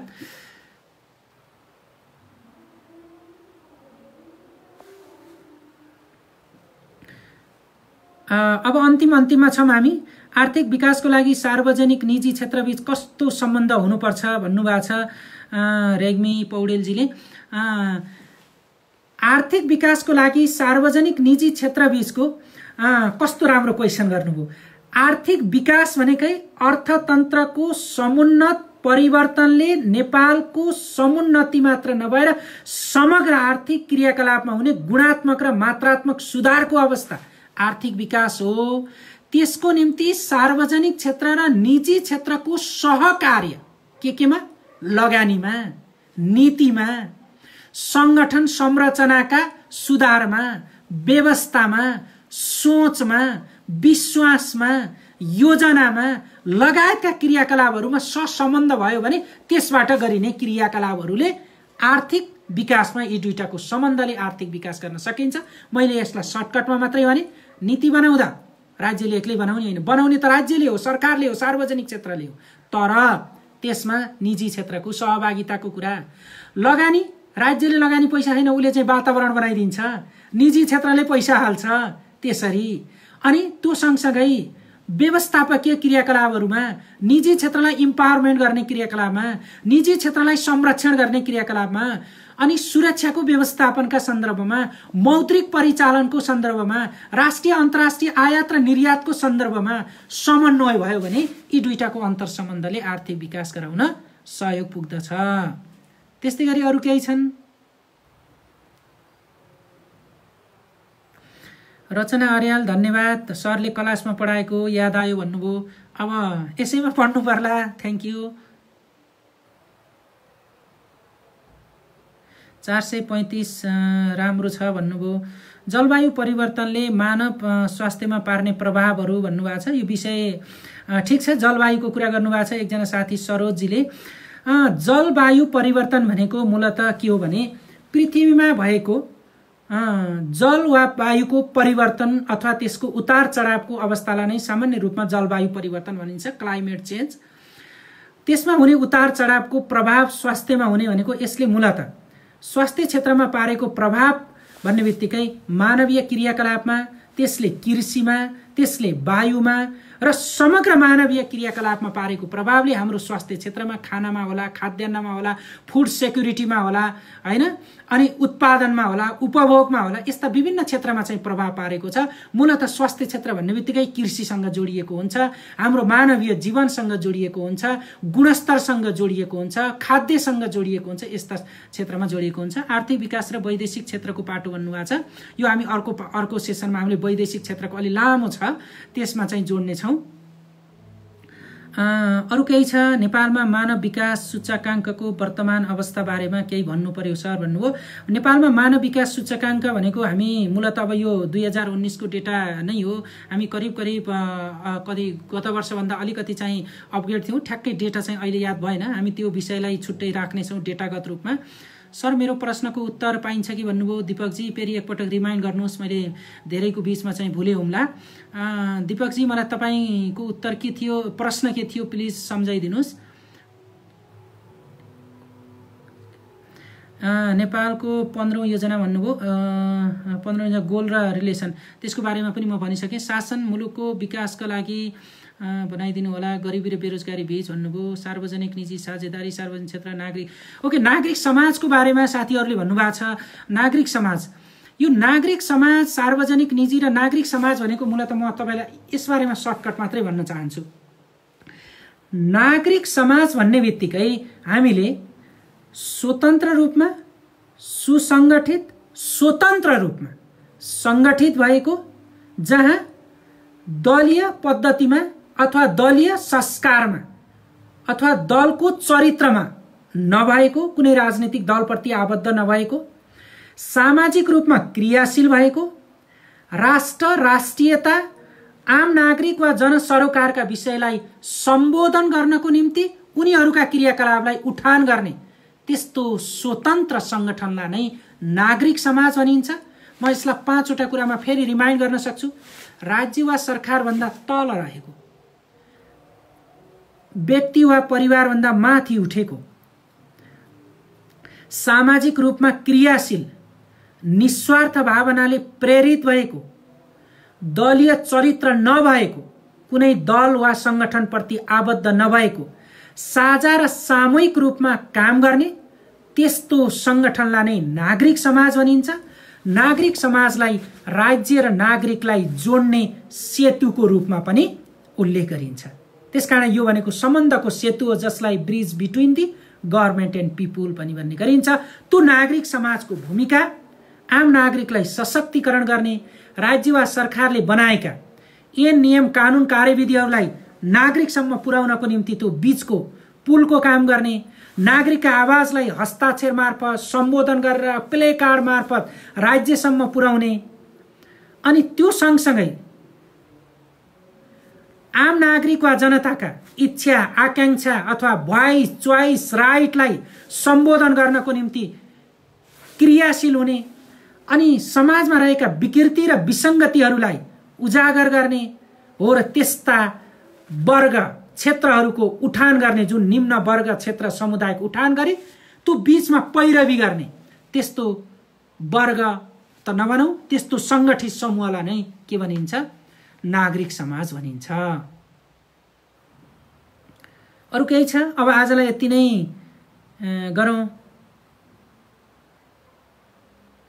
हो गैर नाफामूलक र गैर राजनीतिक। नागरिक समाज भन्ने बित्तिकै यो कुनै पनि व्यावसायिक प्रकृतिको नाफामूलक हुँदैन। मैले गैर सैनिक चरित्र यो राजनीतिक चरित्र नभएको भन्नु नै कोही नै राजनीतिक दलप्रति आबद्ध नभएको हो। गैर नाफामूलक हो, गैर राजनीतिक चरित्र नभएको। ग्लोबलाइजेसन एन्ड लोकलाइजेसनको अवसर चुनौती, यसलाई फेरि गरौँला अर्को क्लासमा। सर 14औं योजनाको संक्षेपमा समीक्षा र उपलब्धिबारे सोध्नुभयो भन्नुभयो। गुड, राम्रो भन्नुभयो। 14औं योजनाको समीक्षा र उपलब्धि। 14औं योजनाको समीक्षा र उपलब्धि भनेकै 14औं योजनाबाट हामीले के पायौँ भन्ने पाटो नै हो। 14औं योजनाले मूलतः 3-4वटा कुरामा म वर्गीकरण गर्न चाहन्छु। नेपालको ऐतिहासिक संविधान जारी भए पश्चात नेपालको 14औं योजना 2073-74 देखि 75-76 को तर्जुमा भएको थियो। स्मरण रहोस्, यो 3 वर्षे 14औं योजना थियो। यसले 14औं योजनाले कृषि ऊर्जामा आत्मनिर्भर भन्दै स्वाधीन समुन्न समाजवाद राष्ट्रिय अर्थतन्त्रको निर्माण गर्ने सोच लिएको थियो। 14औं योजनाको सोच के थियो भने समाजवाद उन्मुख राष्ट्रिय अर्थतन्त्रको निर्माण गर्ने, कृषि र ऊर्जाको रूपान्तरण गरेर भन्ने थियो भने त्यो 14औं योजनाको सोचलाई 15औं योजनालाई पल्टाएर हेर्ने हो भने त्यो सोच पूरा गर्नको निम्ति हाम्रो 15औं योजना एक हदसम्म खुड्किलो पार गरेको थियो। तर अहिलेका यसपछिका गतिविधिले अब केही कमी होला। जहाँ 15औं योजनाको मुख्य सोच नै के हो त भन्दा समाजवाद उन्मुख आर्थिक वृद्धि, समृद्ध नेपाल, सुखी नेपाल, सुखी र समृद्धिका सूचकहरू भन्ने बित्तिकै 14औं योजनाको जगले 15औं योजनालाई टेकेको हुनाले पहिलो उपलब्धि चाहिँ त्यहाँबाट मैले सुरुवात गरेँ। त्यस्तै गरेर अर्को भनेको योजनाले 14औं योजनाले सामाजिक न्यायको लोक कल्याणकारी राज्यको माध्यम हुँदै नेपाललाई आयमूलक अथवा चाहिँ राष्ट्रिय आयमा आत्मनिर्भर बन्न सक्ने बाटोको निर्माण गर्ने भन्ने कुरा चाहिँ उल्लेख गरेको थियो र जसले चाहिँ करिब 7% को आर्थिक वृद्धि गर्नु त्यही योजनाको जगमा टेकेर भएको हुनाले आर्थिक वृद्धि यसको एउटा उपलब्धिको रूपमा र अर्को चाहिँ लोक कल्याणकारी भावनाको रूपमा चाहिँ अगाडि बढेको पाइन्छ। यस्तै गरी यसले दिगो विकासका लक्ष्यलाई आन्तरिकीकरण गर्न चाहिँ सहयोग पुर्यायो, किनकि हामीले दिगो विकासका लक्ष्यहरू सन् 2016बाट चाहिँ सुरुवात गरेका थियौं र त्यही योजनाको सेरोफेरोमा अथवा चाहिँ स्टार्टिङमा चाहिँ हाम्रो दिगो विकासका लक्ष्य थिए भने त्यो लक्ष्यलाई टेकेर 15औं योजनाले चाहिँ यो लक्ष्यलाई चाहिँ अझ बढी विस्तृतीकरण गरेर यसका सूचकहरूको आधारमा 15औं योजनामा विस्तृतीकरण गर्न सकेको कारणले गर्दा 14औं योजनाको एउटा उपलब्धिको रूपमा चाहिँ यसलाई पनि हेर्न सकिन्छ। त्यस्तै गरेर अर्को भनेको यसले 14औं योजनाले उल्लेख मात्रै गरेको थियो। 14औं योजनाले केही गरेका उल्लेखका कुराहरू जस्तै भूकम्पको कारणले गर्दा क्षति पुगेका क्षेत्रहरूमा पुनर्निर्माणको कुरो, पुनर्स्थापनाको कुरो, नागरिकको आवासको कुरालाई यसले सम्बोधन गर्यो र यो योजना समाप्ति हुँदै गर्दा करिब हामी 50% भन्दा माथि पुगेको कारणले गर्दा यो क्षेत्रमा पनि सफल पुगेको चाहिँ लिइन्छ। यस हाम्रो दिगो विकासको लक्ष्य 2016 देखि 30 सम्म हो। अनि यो सँगसँगै अर्को 14औं योजनाको उपलब्धिको रूपमा चाहिँ हामीले चाहिँ जस्तो स्वतन्त्र उन्नतशील समाज बनाउने सोचको रूपमा 14औं योजना आएको थियो, जसको समृद्धिको मार्गमा राष्ट्रिय अर्थतन्त्रलाई समाहित गर्ने भनेर 15औं योजनामा समेत चाहिँ लेखेको हुनाले 14औं योजनाको जगले 15औं योजनालाई चाहिँ आत्मसात गरेको मान्न सकिन्छ। र संघ प्रदेश र स्थानीय तहमा 14औं योजनाको बारेमा हामीले त्यति लेखेका थिएनौं र त्यो 14औं योजनामा यी कुराहरू छँदा पनि थिएनन् र 14औं योजनामा हाम्रा जस्तो 73-74 मा हामी त संघ प्रदेश र स्थानीय तह गइसकेका थियौं, तर त्यो योजनाले समेट्न नसकेका कुरालाई उसको उपलब्धिको रूपमा चाहिँ 15औं योजनाले संघले के गर्ने, प्रदेशले के गर्ने, स्थानीयले के गर्ने भनेर योजनाले संघ प्रदेश र स्थानीयलाई समन्वय गर्ने वातावरणको सृजना गरेको हुनाले हामीले आन्तरिकीकरण इस्युलाई आन्तरिकीकरण गर्ने, इस्युलाई संघ प्रदेश र स्थानीयका रूपमा चाहिँ सामान्यीकरण गर्ने अथवा सामञ्जस्यता गर्ने र तीनै तहको चाहिँ सरकारको संयोजन मार्फत गर्न सक्ने भएको हुनाले आर्थिक सामाजिक रूपान्तरण सहित समन्वय गर्न चाहिँ यो योजना चाहिँ केही हदको रूपमा चाहिँ सफल भएको मान्न सकिन्छ। यस्तै गरेर 14औं योजनाले उत्पादनशील रोजगारी उन्मुख न्यायपूर्ण वितरण सहितको उच्च आर्थिक वृद्धि दर हासिल गर्ने भन्ने यसको चाहिँ लक्ष्य थियो। त्यो हिसाबमा गरिबी घटाउन चाहिँ केही हद रूपमा सफल भयौँ। जस्तै हामीले चाहिँ गरिबी करिब करिब हामीले 17% झार्ने लक्ष्य लिए तापनि 18% को हाराहारीमा गरिबी झर्न सक्यो। यो पनि एउटा उपलब्धिको रूपमा चाहिँ मान्न सकिन्छ। त्यसले गर्दा के गर्यो भन्दा न्यायपूर्ण वितरण प्रणालीको माध्यमबाट, न्यायपूर्ण समाजको निर्माणको माध्यमबाट, आय आर्जनको माध्यमबाट रोजगारीका अवसरहरूलाई स्थानीय स्तरसम्म लैजानको निम्ति केही चाहिँ आर्थिक रूपान्तरण गर्नको निम्ति गरिबी घटाउन चाहिँ सहयोग पुर्याएको हुनाले यसलाई उपलब्धिको रूपमा मान्न सकिन्छ। त्यस्तै गरेर कृषि क्षेत्र र गैर कृषि क्षेत्रमा गरेको वृद्धि पनि सफलताको रूपमा अथवा उपलब्धिको रूपमा लिन सकिन्छ। जस्तो आर्थिक वृद्धिको औसत जस्तो कृषि क्षेत्रको गैर कृषि क्षेत्रको 8% को वृद्धि गर्न सफल भयौं भने कृषि क्षेत्रको 4 देखि 5% को हाराहारीमा सफल भयौं, जसले गर्दा समग्र आर्थिक वृद्धि दरमा चाहिँ हामी 7% को हाराहारीमा चाहिँ आर्थिक वृद्धि गर्न सक्यौं। यो चाहिँ 14औं योजनाको जगमा टेकेर नेपालको आर्थिक वृद्धि गर्न सफल भयौं। यसरी हेर्दा योजना अवधिमा लगानी मैत्री आर्थिक नीति बने। त्यस्तै गरेर विद्युत आपूर्ति प्रणालीमा सुधार भयो। जुन किसिमको हामीले लक्ष्य राखेका थियौं अरु योजनाको तुलनामा यो योजनाको अवधिमा विद्युत उत्पादन क्षमता चाहिँ वृद्धि भएको छ। यो सँगसँगै श्रम सम्बन्धमा हाम्रो सुधार भएको छ। जस्तो राष्ट्रिय अन्तर्राष्ट्रिय रूपमा चाहिँ श्रमको कुरा, सहचारीको कुरा, त्यो गर्दाखेरि हाम्रो लगानी वृद्धि भएको कुरा, श्रम सम्बन्धले हाम्रो चाहिँ रेमिट्यान्स वृद्धि भएको कुरा। यस्तै गरेर अर्थतन्त्रमा सकारात्मक प्रभाव आइसके पर्यटनमा गत वर्षभन्दा यो योजना अवधिमा चाहिँ पहिलाको योजनाभन्दा केही वृद्धि भएको छ।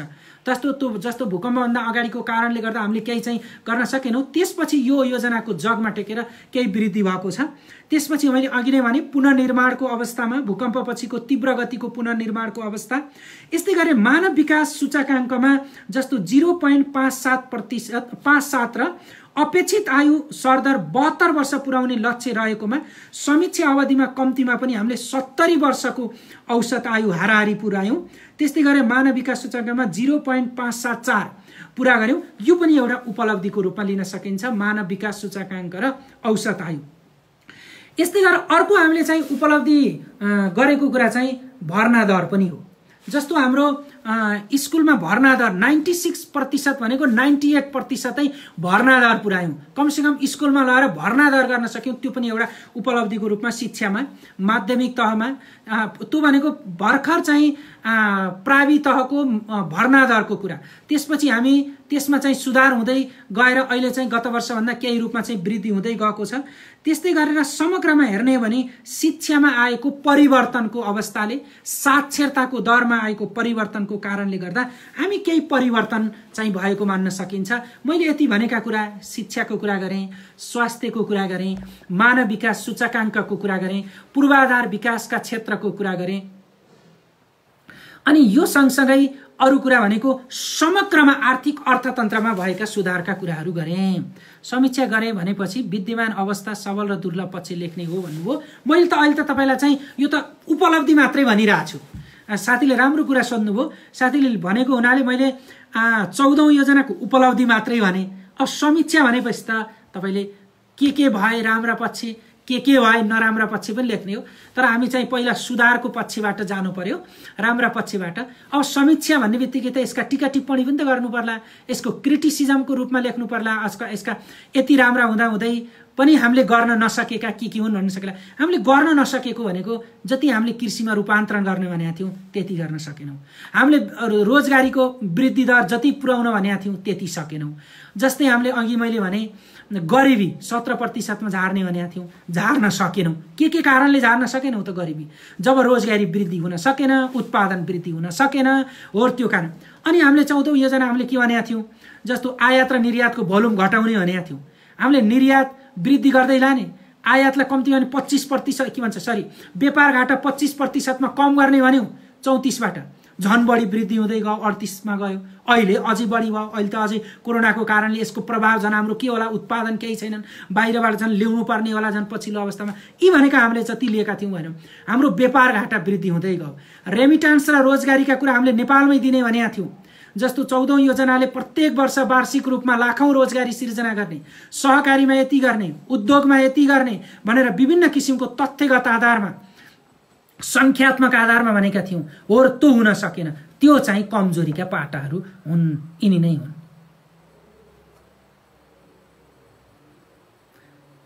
अब आजलाई यति गरौँ। अब यो क्रम चाहिँ हाम्रो कन्टिन्युटी हुनेछ अथवा कन्टिन्यू हामीले चाहिँ गर्नेछौँ।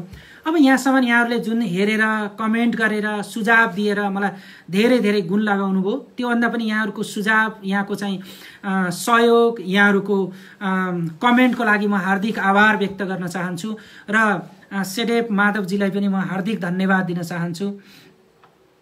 र यो सँगसँगै अब हामी चाहिँ कन्टिन्यू जानेछौँ र यो सँगसँगै तपाईँहरूले चाहिँ सेडेपको पेजबाट पनि हेर्न सक्नुहुनेछ, यसरी पनि हेर्न सक्नुहुनेछ, केही कमेन्ट वा इनबक्समा पनि दिनुहुनेछ। अब यति भन्दै म आफ्नो आजको यो सेसनलाई यही अन्त्य गर्न चाहन्छु। तपाईँहरूसँग भएका के कस्ता सुझाव छन्, तपाईँहरूलाई कस्तो लाग्यो, त्यस सुझावको निम्ति म हार्दिक नमन गर्दै सुझाव दिनको निम्ति म्यासेन्जरमा यसैमा कमेन्ट गरेर दिनको निम्ति म हार्दिक नमन गर्दछु र यहाँको सुझावको निम्ति म हार्दिक अपेक्षा पनि गर्न चाहन्छु र यहाँको सुझावले मेरा आउने क्रियाकलापहरूमा सुधार पनि हुनेछन् र यहाँहरूलाई पनि धेरै धेरै चाहिँ हेरिदिनु भएकोमा धन्यवाद दिन चाहन्छु। यति भन्दै आजको दिन, आजको समय र यो समयबाट बिट मार्दछु। धन्यवाद, नमस्कार। यहाँहरूको दिन शुभ रहोस्। कोरोनाको लकडाउनमा हुनुहुन्छ, यो भाइरसलाई परास्त गर्न सक्ने क्षमताको विकास होस्। त्यो सँगसँगै मानवीय क्षमता, आफूसँग भएको ज्ञान, सिप र क्षमता अझ वृद्धि हुँदै जाओस्। यस्ता क्रियाकलापले यहाँहरूलाई पनि अझ वृद्धि होस्। यति भन्दै यहाँहरूको कमेन्टको अपेक्षा राख्दै बिदा चाहन्छु। धन्यवाद, नमस्कार।